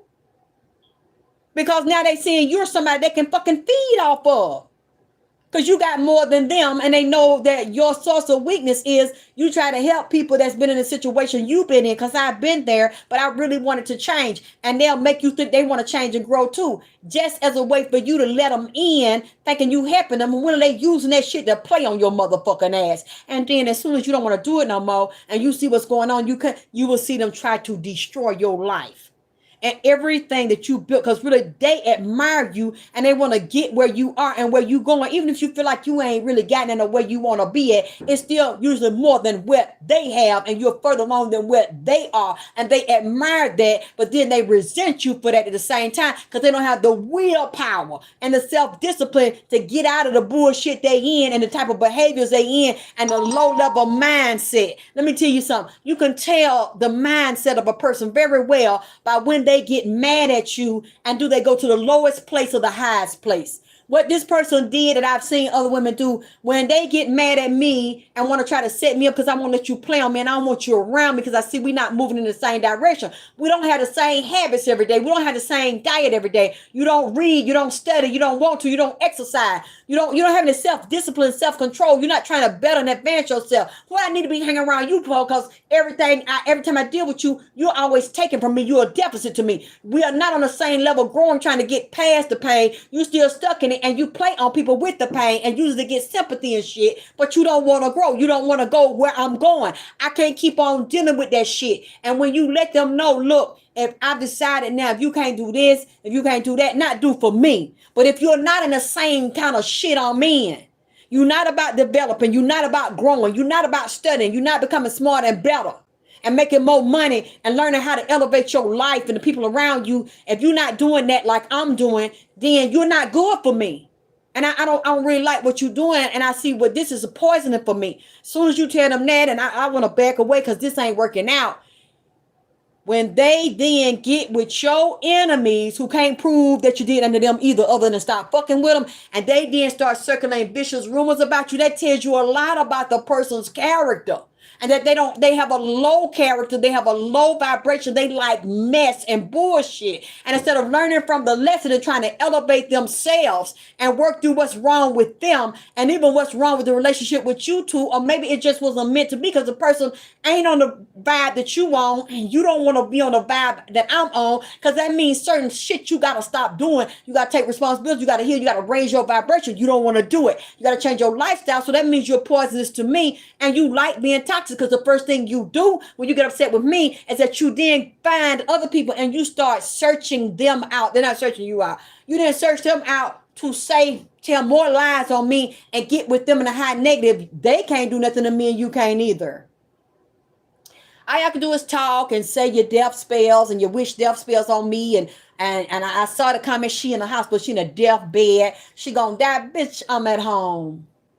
I ain't dying. I went in for a minor surgery. I was not dying ever. The doctors never said I was dying. But they were laughing. She on a deathbed. We put death spells on her, this and that.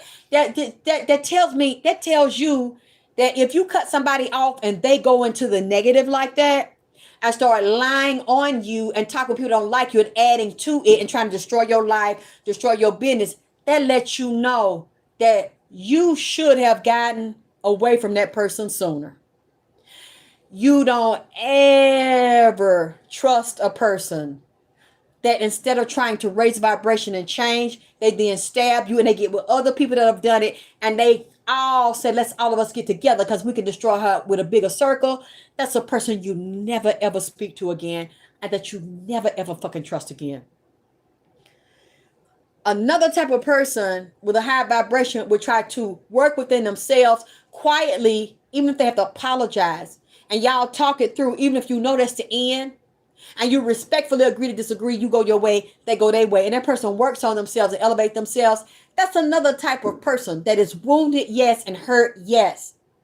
But they don't have the type of spirit that instead of calling them own selves out and looking at their wrongs, they want to go and crucify you and destroy you and blame you because you're saying, I don't want to deal with the toxicity. I don't want to deal with the nonsense. I don't want to deal with anybody feeling they can talk to me any kind of way and disrespect me and disrespect what my life is about. That tell with the way the person responds and who they gravitate to, and then they try to destroy you and destroy your character, your reputation. That tells you a lot about where the person's mindset always has been. Hold on.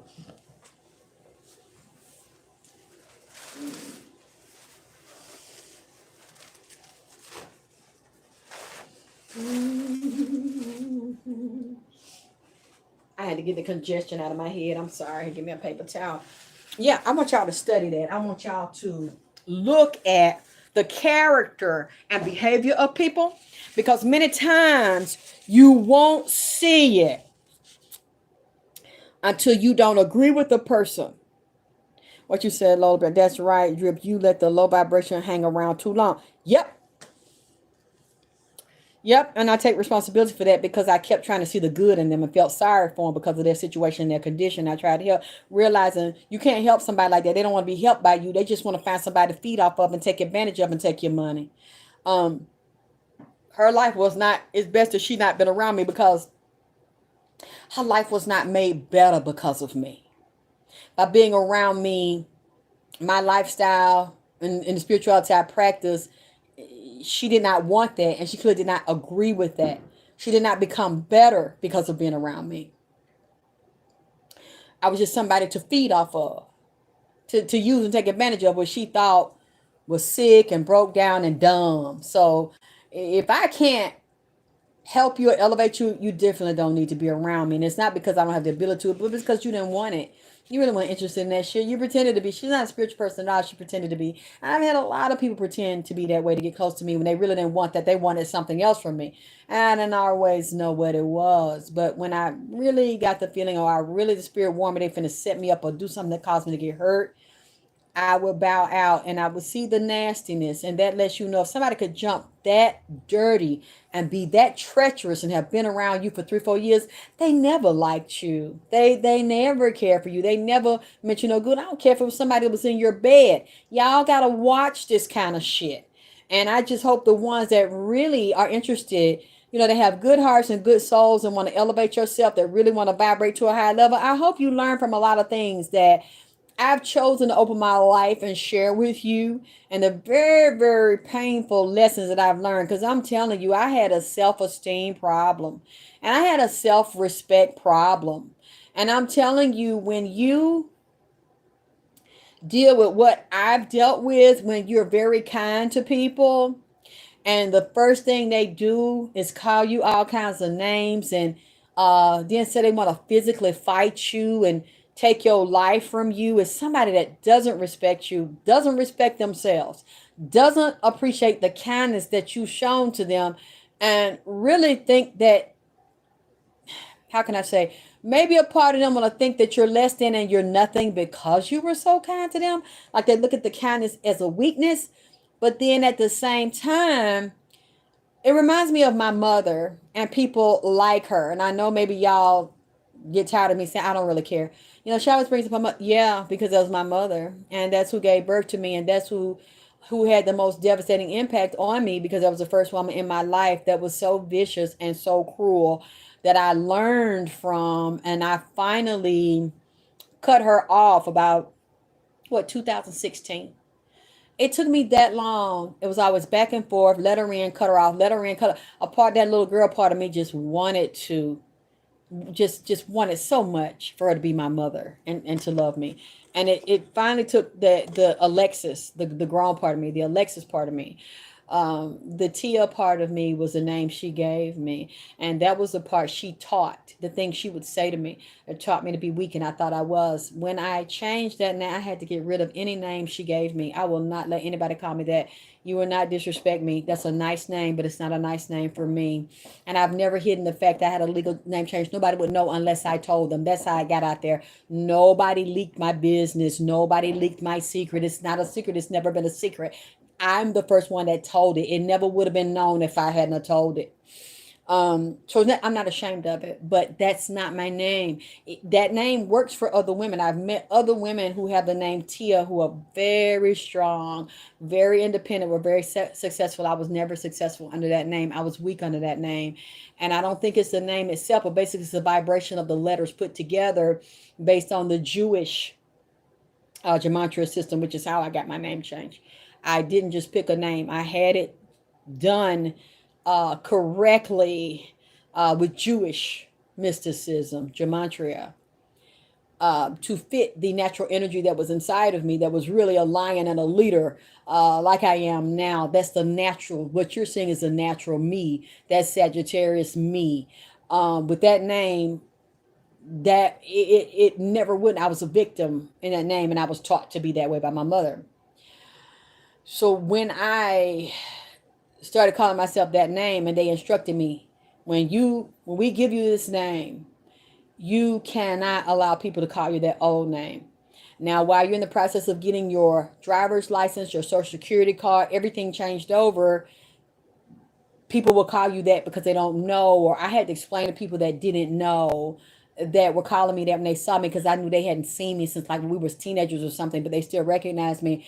They weren't trying to be funny. They didn't know. So I was like, it's that now, but I'm in the process of getting everything changed over. Or it would be like that on my driver's license. And I'm like, it's that now, but I'm going to still be coming here. Like if I took a class or something, And I'm like, my driver's license is this, but in a month I'm going through a legal name change. It won't be this when I come back. So I'm just letting you know. And they'd be like, oh, okay. So when it was changed, I gave it to them and they would update my records. I'm like, after this, you can't call me that anymore. And everybody respected that. That's when the vibration shifted. But anyway, let's go into the reading. I'm sorry. What I want you to do, for me, I think, what is it, 139. So I want y'all to put markers there for me, please. If people don't want to hear this part, that's okay. People that need to, you can. Put when the reading starts. I'm getting ready to start it now so they can skip past this. Or if they start listening to it and they don't want to hear it all, they can see at the minute the reading starts. Okay, what you saying, baby? Laura Brown, you said, haven't seen my mother in 5 years. She put a restraint. Oh, no. I am so sorry. Put a restraining order on me, but had to drop. Okay, good. All because I refused to practice religion and pray in Jesus' name. She did you a favor. That's right. You call your ancestors, you set your officers up for them, and they'll never let you down, especially the ones you know that love you and support you. Okay, moving along. I'm going to address it's a female rapper. I think she calls herself SKG. Her name begins with the H. Is a Hellenaise or something like that. You all can put it in the chat if you want to. I don't know how to pronounce it. I think her first name begins with an H, but it's SKG.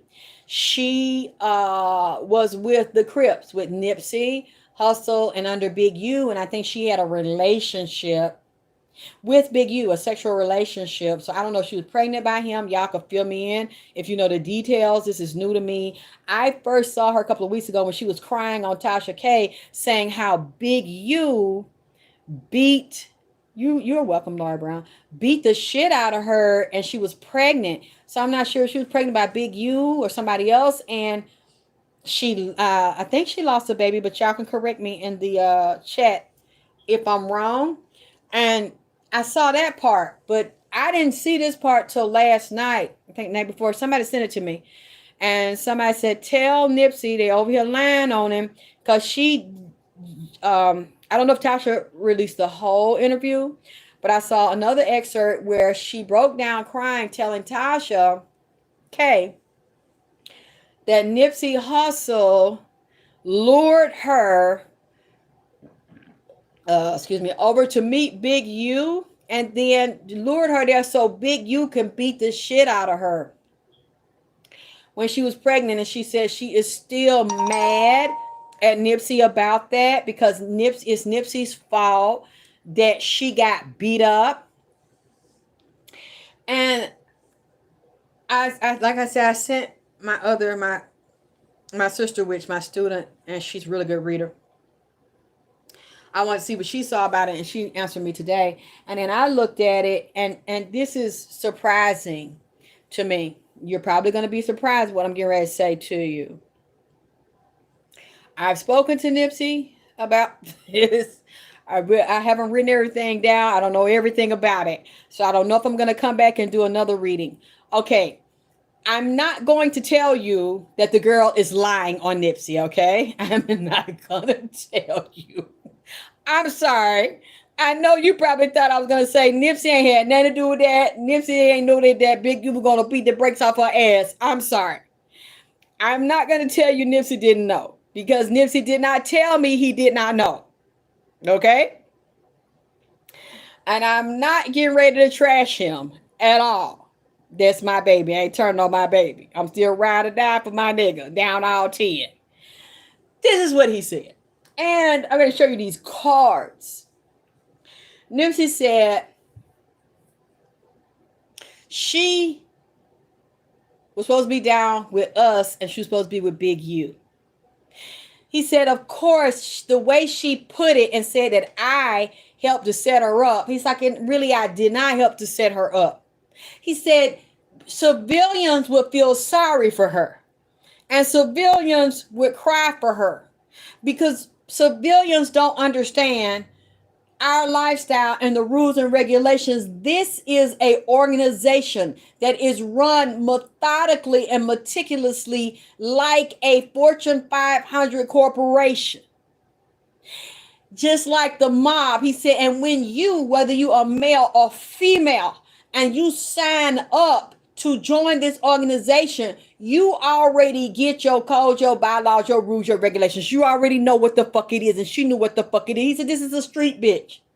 He said, don't let them crocodile tears fool you and let her make you believe that she was a victim. Because if you're a civilian, you don't live in our world. We live by a totally different set of standards, rules, regulations. There are certain violations where you will get your ass beat. If you male or female, he said she is very two-faced, a very duplicitous liar. He said a thief and a trick bitch. She was playing two sides, and while she trying to play Big U, and she over there playing with the Crips and over there with Whack 100 now and making deals behind our back, and she's trying to have one foot on both sides of the game. She end up getting caught in her own game and talking about them to us and talking about us to them and trying to get over there and get a deal and secure a deal and selling us out and selling Big U out. I mean, I could be wrong. This is what I'm hearing this man say, okay? She thinks she's slick, that she's a trick hoe and a trick bitch. She's not telling you the whole story. Besides, it don't matter what no civilian thinks. She knows she was in this world. She was inside of our world. She was inside of our organization. Her loyalty was supposed to be to us. She want to lie and play games and say one thing to Big U and play over here and hee ha ha over here, then take secrets on the other side. She going back and forth, sneaking and telling lies, and that she's a thief, trying to get something from them and tell them what they want to hear about us, and then coming back over there and said that Big U found out about it and got wind, or either Whack 100, one of them, you know how Whack 100 run his mouth and talk, or she brag and they getting wind back about it. He playing dumb, Big U playing dumb. Nipsey was kind of at the higher level. He wasn't just a regular foot soldier. With Big U, he relayed this information. Both of them knew about it. She had to come in and she had to get checked. That's what Nipsey said. I didn't put my hands on her. I didn't set her up. She set herself up because she was going back and forth. So she's a two-faced, backstabbing bitch. Thinks she's slick trying to get a deal with them because she got an issue with Big U, and she know what it is because she's inside of this world. You can't just, okay, Laura, somebody saying big facts. 60 Crip move different. You got to get down or lay down. Hood games will get you hurt. Stephen Harris said, Alexis K. Tyler's the real deal. I love this. Thank you, baby. It's like, I don't know. I'm trying to tell you what I believe I hear this man saying. And when my sister witch, my student read it, she said, this lady is not innocent. This is more to it than what she's saying. She said, I ain't finna say that Nipsey didn't tell that nigga on her and that tell her to go see Big U. She said, I ain't saying that shit at all. She said, but what I am saying, she lined herself up for that ass whooping because she knew that there was a part of the goddamn repercussions of the dirty shit. She said that she came up at the 7 of Swords. When you see the 7 of Swords in Tarot, that means somebody is got their foot in both camp, two-faced it. In your face, pretend like they cool with you, get information, give what they want from you, then sneak it out overnight, going into another camp. Over here, act like you cool with them, getting dick or whatever, you getting broke off over here and get what the fuck you want, acting like they want you to act, telling them what they want a motherfucker here. You ain't loyal to neither side. You going back and forth trying to see which one you could benefit off of and get what the fuck you want. And it seemed like she protected right now. Whatever deal she got, either the man in power who done gave her a deal or fucking police on the low, some kind of attorney, somebody she got watching over her. Because when I look at it right here, let's see if you can see this here. How I got my phone. What I got it. Hold on. What y'all can. Let me see. Can I show you these cards? Or I can put it right here. What am I doing wrong? Oh, I know.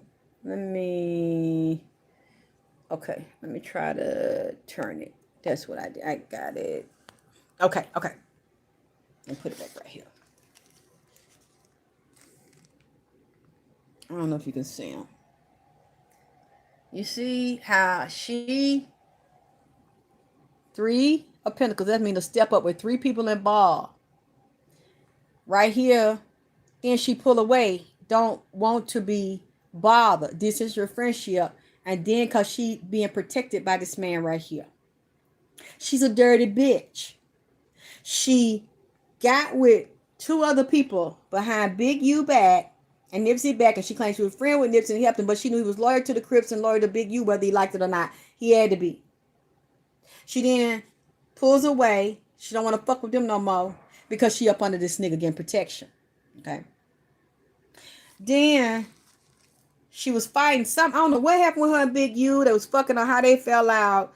And she trying to act like she being victimized, but she used that to try to come up and go on top and go on the other side. Then felt like she could handle Big U and she could get out of this shit and play on them and get around this shit. And then she ended up being a hangman, getting her ass beat. See, I'm trying to tell you, man. Yeah, I'm not saying Nip didn't help her get her ass tightened up, get her head tightened up.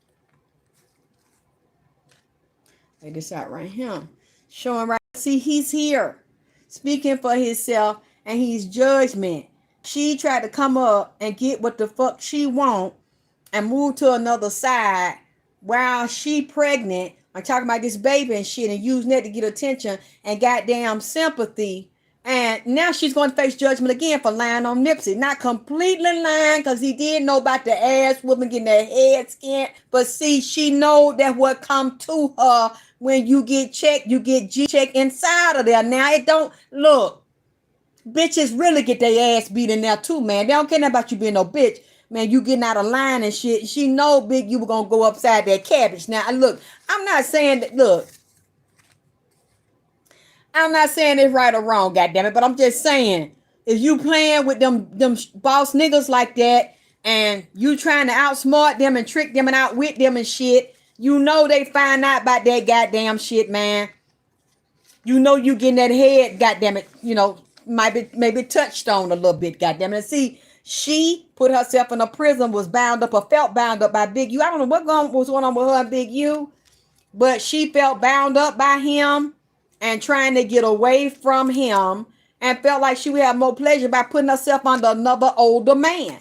Because it shows here, this King of Cups here, and it's really kind of fucked up. Like she felt like this other older man would make her a star.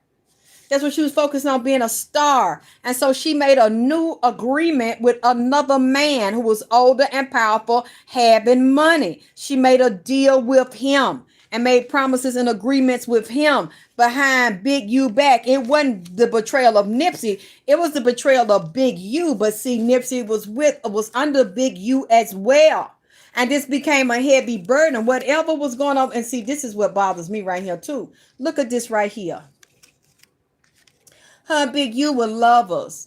For some reason, she felt like Big U was stressing her out or putting a heavy burden on her. I don't know if he had whooped her ass before, goddammit. Put that pimp hand down or was controlling her, wouldn't give her the music deal she wanted. She wanted out. She wanted to set Big U up. Went over here and that was her lover. So they was in some type of disagreement or relationship, or she felt like he was trying to set her up, so she wanted to get his fat ass first, because they said he liked the Debo on Friday, goddammit. So I don't know if she felt like he was Deboing her or trying to hold her back. She was going to set this big nigga up, goddammit, and like they got back the win. I don't know, like the shit got in the wind, it got back to him, and they got the Nipsey, and you know, Nipsey was under Big U and became a powerful figure, but was still obligated to Big U. So I ain't hear the rest of it. I don't know how Nipsey got her over there, goddamn it, or I don't know if he told her that she need to go talk to him, or you know that you know Big Dad want to holler at her. I don't know, but she said Nip lured her over there, and when she got over there, and Big U knowed about the other deal she made over there with Wack 100.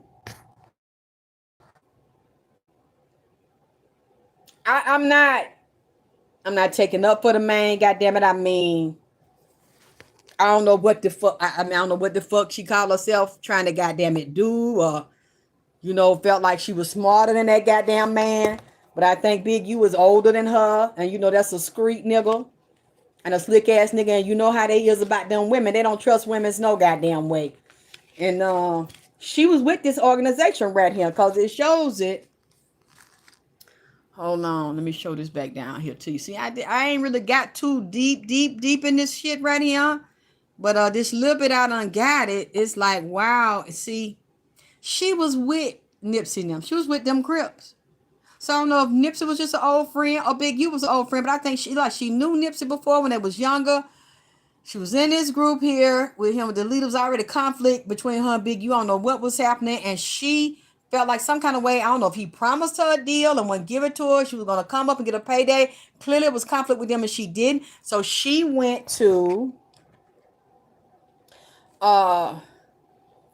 behind their back. That's what Nips is telling me. And that's what this reading is telling me. She went over there behind their back.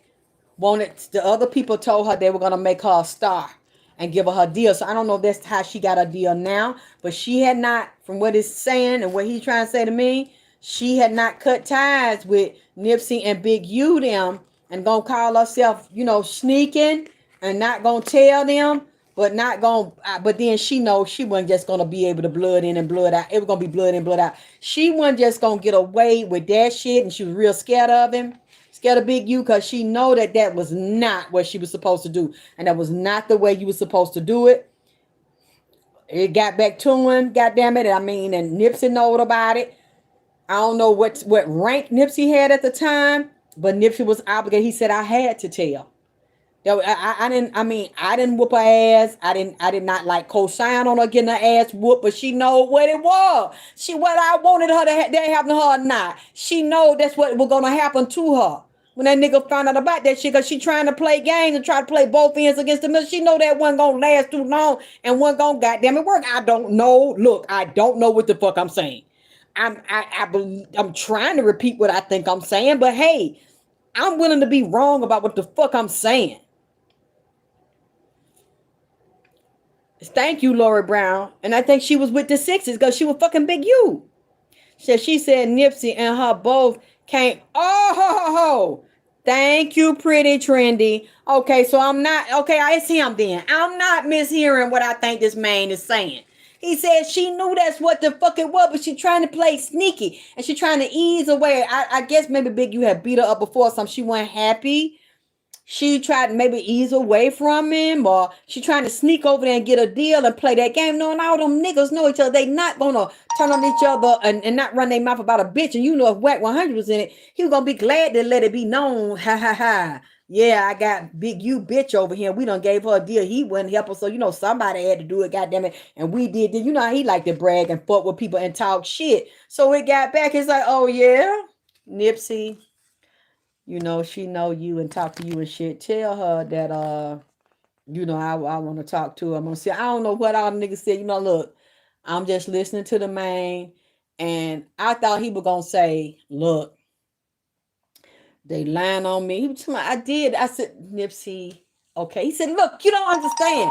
Y'all, people don't understand. Of course, they're going to think I'm the bad guy. Big U's the bad guy. Because she's telling it to civilians.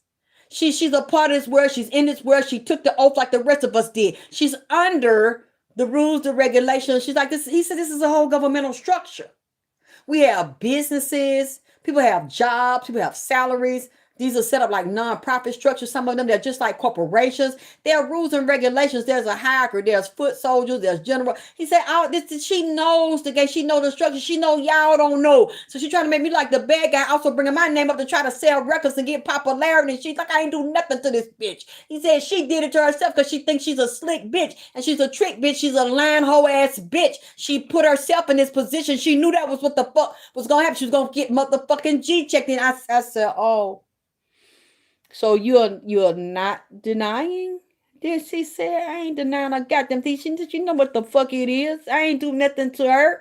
This bitch, did she think she's a slick bitch? She did it to herself. She deserved the fuck she gets. It ain't the first time she got knocked upside the fucking head. This ain't no fragile bitch like she presenting herself to be. This is a street bitch. If she was with us, she down with every fucking thing. That lot stealing, tricking, selling dope, sucking dick. He says she not what she painted herself to be. This is a street bitch. I was like, okay, so you ain't denying. He said, no, I ain't denying the goddamn shit. I said, but you ain't here. He said, no, I said, she didn't say you did. He just said you lured her. He ain't lured her no goddamn way. She knew it was going to be, whether it was me or whether it was another nigga telling her that big you want to see her. She knew if she went by herself. I ain't have to lure her that. She knew that he was going to beat her ass. Oh, Jesus, you know, I am going to repeat this here. It's showing here she was pregnant.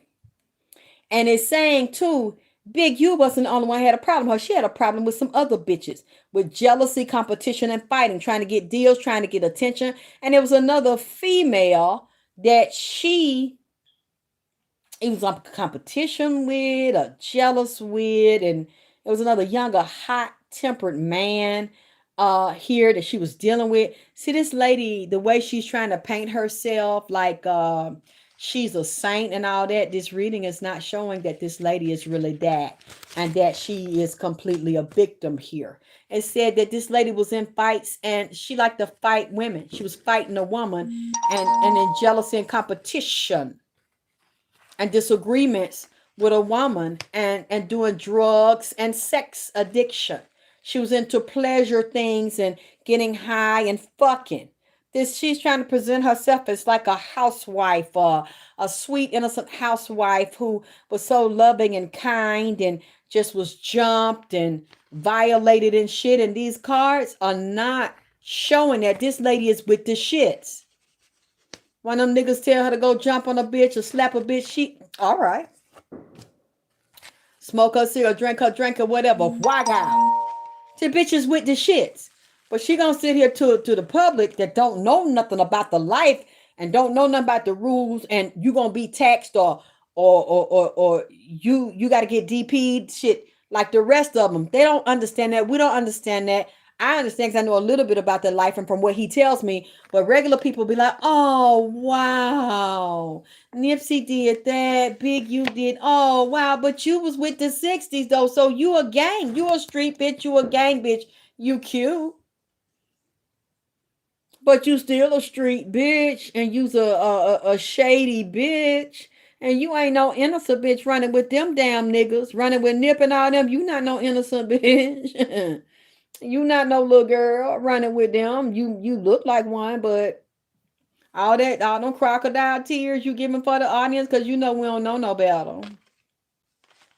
You're not a part of that life. You're not a part of that group. But if you're a part of it, you subject to that shit, and you know that. She started some of this shit. I'm telling you from what I'm seeing. She started the conflict. Even if Big U is dirt and got his ways with women. And then you knew he had a wife too. So what that say about you? You wanted power and prestige. You could have wanted something from this nigga. You fucking this big nigga that's married and got children and shit. And I know he couldn't have been single while she was fucking with him. Because I think he been married a long time and got some grown children. And I don't think she's as old as Big U. So you knew what you was doing. And I guess you think you a pretty young tenderoni. And you going to manipulate and play on him and got your ass whooped. See, and then you see he did not care about whooping your goddamn ass. He must have beat the sleeves and beat the brakes off that ass back there. The way she's still crying years later after the shit goddamn it happened. Play pussy, get fucked. You trying to play on that man and play games with grown men. And this nigga whooped your ass like you a grown ass man. And I'm not, hey, you know, I'm not condoning this shit. But at the same time, I really can't feel sorry for you because you are in that game. What they did to you, they do to every woman, like they do to every nigga that get out of pocket. So that's not supposed to apply to you. It's like it's something she's not telling. And when you're in, the reason why I said I can't say it's wrong for her because she's not a civilian. Now, for one of them niggas to come and whoop our ass like that, it would be legally wrong. Even let's say she ain't gonna call the police on him. She not gonna get him arrested because you have taken an oath, a private oath to that organization. A gang is still an organization, and you have subjected yourself to the rules, regulations, and the punishments of that organization. So you can't tell the police because you know what's gonna happen to you if you tell the police, and you can't just walk away. There are certain, I don't know what provisions he would have given her or how that would have worked out since they were lovers, but she was, from what this reading is saying, this girl was out of pocket. Now, y'all can feel sorry for her all you want to. And like I say, If she was a civilian, I would feel sorry for her. But because she not, and these, for some reason, these cards are showing that girl is sneaky and she's a shady, tricky, lying, thieving bitch. They're trying to play both ends, and that nigga socked it to her damn nose and ass and mouth and everywhere else for trying to play with him. For some reason, this is how it's looking right now. She was very heartbroken about this shit, and it was a three-way relationship because he had another woman. I think he still has his wife. He might have had a couple of other tenderonis and shit on the side. This was so messy. She messy. Big U messy. It was messages coming to him. She listened to shit coming to her. But at the same time, fucking with them, she was going to lose. Fucking with Big U and trying to play a man's game in a man's world, thinking they're going to completely turn against each other for her and choose her and she be safe. Why these people that gave her this deal and protect her from getting that ass beaten? Because she was in an agreement with Big U and his organizations. They can't go above or beyond or around that. She's got to deal with the consequence of the agreements that she made.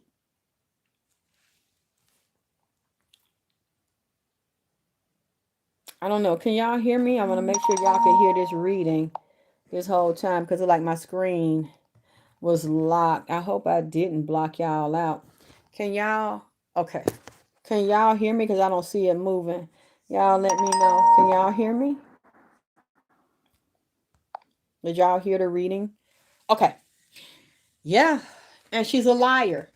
She's exaggerating this, and she sometimes imagines things the way she wished them to be, or paint a story that she want people to, and he, Nipsey said too, is to use my name to try to sell, to try to get pity and sympathy, to make people feel sorry for her, and especially women that have been abused and had their ass whooped by niggas and shit, to join in her complaint and make her more popular and get her sales up by painting herself as a domestic abuse survivor and being jumped on by men, and the way she up there just boo-hooing with Tasha and them big old tears and shit. I'm telling y'all, this is not what she is saying. There are things she's hiding. There are other women's around her that know about this shit that are also keeping her secret. Like she's supposed to be going through, I don't know, a Rita or how priestess are trying to get some magic or something done to make sure this go her way and get these deals. See this coming up for her again as the Seven of Swords. This is working on new projects and coming out on top. And she feel like she's going to come out on top by getting out here in the public and saying that it's one way and that she the victim when really she's a two-faced whore. That, you know what, I'm sorry.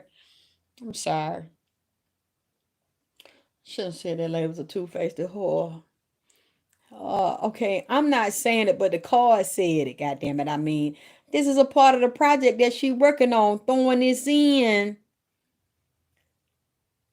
Yeah, Christina, talk too motherfucking much and be saying one thing to somebody else, then or say something else to the other person, then or lie. I didn't say, what you? Why you said you didn't say that? Bitch, you know how big you, I could see how he went in on her. No, bitch, you say, what you? Yes, bitch, yes, you did, bitch. What I say, bitch, didn't I tell you? No, I didn't do that. Head going up, eye going one way. Shit, you know what? I'm glad of that shit. I don't want nobody to whoop my ass like that. But see, I know not to fuck with no nigga, goddamn it, like that, and agree to get in no goddamn organization and shit where I know niggas sit up and beat my ass in front of somebody like that for getting out of pocket and think I'm finna trick the nigga and go to another nigga and get a deal and all that shit. That man ain't with that goddamn shit. He knew that ain't nobody finna do nothing to him about this shit because she agreed to the shit. That's now, so I've been holding this so long and they just whooped my ass and Nip set it up and all that. Nipsey was not gonna put himself in a line of fire for you, knowing you ain't even loyal to the nigga you were fucking, so you ain't finna be loyal to his goddamn set his ass up too. I mean, he's like, I ain't look. He said I was neutral in the shit because I had no loyalty to her. She had no loyalty to me. I saw what she was doing. I know women like her. I knew the game she was playing. He said, I would have caused problems if I did not tell Big U what I knew and what was going on. He said, I did what I was supposed to do. But he was like, I didn't have nothing to do with that. He said, she did that to herself. That was between her and Big U, and she violated him and disrespected him, and she had to check in. And so He's really saying I did not want that for her. It had nothing to do with my desire for her or setting her up. I ain't do nothing. She did that.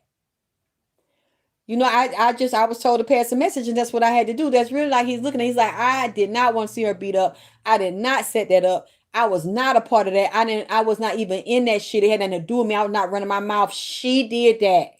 She was out there playing both ends to get the middle, talking to two groups of niggas in one camp, in a blood camp that she had no business being in, knowing that she was with us cripping, and she over there did that. He's like, the bitch can't be trusted. It's like she got checked because of her own action and her own decision. That's how he's explaining it to me. That's how he's describing it to me. What you saying, Lauren? They will lure you back in, let you live a little, then all of a sudden shit get real. And Christina said, yep, she knew what it was. She crazy for talking that shit on a public platform. The fact that she not scared to cry. Yeah, because she thinks she's protected right now. She needs to be careful because she don't know how long that deal gonna last. I mean, them niggas in the industry, you know they not. They might be at first, but they not really, many of them not loyal to women. And she's not that special of a prize where she think they just gonna protect her, be loyal to her forever and the rest of her career and all that. She needs to be careful what she did because the way I'm kind of getting the feeling and what Nipsey's saying and what the cards is looking at, she kind of did Big U wrong. Even if they had their fights and disagreements, I mean, I didn't hear the whole thing, so I don't know if she's saying Big U whipped her ass all the time or just that one time. But I'm telling you, every time I try to look at this and look in the background, it shows her being duplicitous and shady and playing both sides. Two-faced, backstabbing, trying to go behind Big U back, get deals and opportunities for somewhere else and still acting like she cool with him. Instead of telling him she don't want to fuck with him no more, she won't out. It's some sneaky shit that she did. That man is not stupid. And then when it was like a violation to them, and he felt very disrespected because she went and got a deal from some bloods and somebody else. She never said Big U did it all the time. She only talked about this one. Okay, pretty Trinity. That's what I thought. Because I'm not seeing he did this to her all the time. At some point they were lovers and they got along very well. Like she loved being up under him. And he was like her protector. Even though she knew he was married, I didn't see that, but I see issues with her. Like she wanted more. I guess I don't know if he promised her a record deal or promised her fame because he had the power to do it, and I don't know if he changed his mind. Some kind of way she felt like he was fucking her over, and so she wanted to try to go get it on her own. Like she think he was holding her back, and I don't know if that's what he really did, but that's how she felt. And she, instead of talking to him about it and maybe resolving this in a different way, she started going over there with some blood niggas or with Whack 100 or something. If I'm not mistaken here, if I didn't hear this, incorrectly or something. Y'all tell me if I'm wrong. Go feel the lay down, y'all. Cause now Nipsey's mad about this because she put his name in it, and he's like, she know that she is trying to act like I victimized her and she no goddamn good, and she really doing this shit out of spite, but at the same time trying to act like a victim and use my name and try to like throw dirt on my name, and at the same time build up her career off of me by saying I did that shit. I ain't do that shit. He's like, even if I did tell her Big U wanted to see her, that was some shit she did to her goddamn self. He's saying that goes for anybody, even for me. If I had done that and somebody told me Big U want to see me, that mean they set me up to get my ass whooped. And he said if I hadn't done anything, nothing wouldn't have happened to me. He said nothing wouldn't have happened to her, but she thinks she's slick. And he's like, now he's upset about it. So I guess if he wants me to do another reading, I gotta wait and I gotta write down the information because he's pissed now. Cause like then she don't put my motherfucking. He said, I'm so tired of these people. When I was physically here and wouldn't say nothing and wouldn't motherfucking check me so I could respond and check your ass back. You gonna wait till I'm physically not there and can't fucking defend myself and try to run me down, bitch. You ain't gonna do that to me, bitch. See, you know what? Okay. Now he mad. So I got something for this bitch. So okay. I'ma wait so I can cause he mad now. What you say? You said, let Lori said, oh, I'm sure Big U got females on her. But yeah, see, I ain't gonna say nothing about everything, you know what I'm saying, that I had seen about her because of this right here. But she really needs to be careful out here acting like she's the victim here, and she didn't do nothing to deserve this. She's not telling the whole story. And I'm willing to be wrong if I ain't hear it correctly or I misunderstood. That's why I said if y'all correct me, I'm not gonna get mad, or y'all put in the chat or something. But I'm telling you, it's something she's not telling. And she needs to be careful because somebody won't death on her for what she is saying right now. Uh but I guess she feel like she's so protected, ain't nothing like that gonna happen to her. So I'm just gonna watch the situation, and I'm gonna see what else he has to say, because he's really heated right now. Like, she's trying to destroy his reputation. It's like Whack 100 and all these people trying to destroy his reputation and say he gay and all that. He said, I ain't never been gay. And they're just trying to tear me down and to build themselves up and make themselves look good, when a lot of them for a fact I know is done dealt with men. And I said, oh, okay. He said, like Whack, that like to get fucked in his rectum. I mean, and see, his old girlfriend was on Tasha K talking about that too, how she would fuck him in the ass. And now he want to say this about him and sell his tape. Ain't that disgusting? But I also say, Big, you want to sell it. I said, Tanisha in the tape. Lord, I don't know, Jesus. He's very angry about it. He's been listening to all of it. So I'm gonna continue to watch this unfold to see how far they think they're gonna get by doing that to this man, and now she doing it, and trying to paint him in a derogatory light and make it look like he like to get women beat up. He's like, and that's just a part of the game. She know that ain't got. I didn't do that. That's between her and Big U.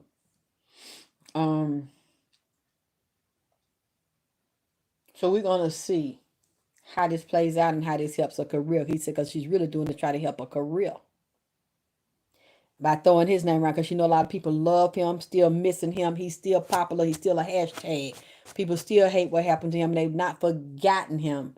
And we keep him out there. And we keep his name going. That's what he wants. And he keeps, as long as he wants me to share his messages, I will do it. But he's really hot about this one. So, but yeah, like I said, I kind of laughed at first. I said, oh. And my student said it too. I said, so they lying, right? And she talking about, no, they ain't lying. I mean, I said, so wait a minute. Did he beat her? She said, no, he didn't do it, but he did tell her to go to the me. You know what? He knew what was gonna happen to her. He said she said he did tell her to go over there. He knows she's gonna get her ass beat, but she brought it on herself. I said, oh, so he not denying him. That's oh, okay. That's why I said y'all probably gonna be surprised what I said. Cause I'm not finna say the nigga didn't do the shit. Indirect. He just didn't directly hit her, but he know that what he told her to go over there. He said, yeah. Because she deserved it. She should have been running her fucking mouth and doing dirty shit thinking she slick. He said, she brought it on herself. I said, okay, so you not denying to me? No. I said, all right, nigga, okay. I'm gonna go into this reading. Okay. God, the time looks different. So I wonder, did I accidentally cut y'all off? Oh my God, because it was like an hour or something. That's what I'm saying, 50 minutes. I hope I did not. Where all y'all couldn't hear the reading. God, I hope I didn't mess it up. But if I did, okay, good. I will come back if he wants me to get to say something else. I kind of have a feeling he may. I have to see what else he brings to me about the situation and what y'all hear and what comes out, because she's not telling us. We need somebody on that side that knows the deeper details around this ass beating, to see what kind of person she really is, and this other deal she got behind Big U's back. And was this with Crips or was this with Bloods? Like, was this somebody that was a rival gang, or somebody Big U did not associate with and deal with, and she went behind his back while she was still dealing with the Crips? That's what I'm trying to find out. It had, for Big U to do that, she's not telling us everything. We know how those organizations, at least we're learning, she had to commit some type of violation. He believed and felt like she committed some type of violation. She knows a lot of us don't know no better because we're not in the game. We're civilians. So she is banking on playing on that and people having a lot of sympathy for her. So I'm praying that everything we need to know about this, I can do a clear reading and get a clear understanding of what I'm seeing, could come out, and I'll wait for him to give me more information, because for some reason these cards are not showing she's an innocent victim. It shows that she is an antagonist. She's a liar. She was fucking two men. And she made a deal with one, Big U, and then ran away from him and hid and made a secret deal with another nigga, another older man she felt has money and power and could protect her from Big U and give her a deal. And I guess that's what happened, because she has a record deal now. I just don't know who it's with, or if this the original deal she was talking about when I think I heard somebody say that too, that Whack 100, she was dealing with Whack 100 or dealing with some bloods or somebody affiliated either Whack or affiliated with Whack to get a deal. So I don't know if I heard that correctly or if that's accurate. Some that she was dealing with some bloods and got a deal behind Big U's back that had something to do with the ass beating. But y'all correct me if, okay, but you said that no jumper dude wouldn't even show up to court after he requested him to show up as a character witness. Women who she said she had some business dealing with P. Diddy, but not personal ones. Was Diddy involved with Nipsey Hussle's death? I already addressed that. Yes. But do y'all know who did she, when he jumped on her, do y'all know, was she dealing with some bloods? Was she dealing with Whack 100? Like I had heard somebody say on a video that she was dealing with bloods behind Big U back and got a deal like that. Is that what some of this is about? Because I'm seeing she was dealing with another man and another group of people, but I wonder, is that, do y'all know? Was it Whack 100 or was it Diddy? Because she said she had a deal with Suge Knight as well. Or was this just about Suge? I think Suge dealt with the Bloods too. He was not dealing with Crips. I wonder, was it one deal or two? Do y'all know? This deal that she got that made Big U jump on her, was she dealing with any bloods associated with that deal? Like, if y'all don't know now, when you find out, put it in the comments for me, so I can learn. Anyway, I need to go get some rest, y'all. I love y'all. I thank y'all for loving me and supporting me. What you said, Laura? You said if I'm definitely gonna see if the streets are talking. She ain't got no choice but to turn to the blood. You see Blueface career, how Blueface career turned out. You said some kind of business deal on a project. Yeah, it was on a project, and I'm trying to find out, did them bloods, did she go behind his back and deal with them and get it from somebody that was not with Big U or from another gang, a rival gang? No jumper dude.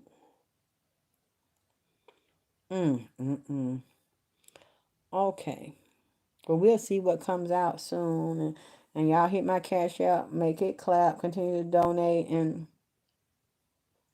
help me continue to do the work I do and recover at the same time. I love y'all. I'll talk to you soon.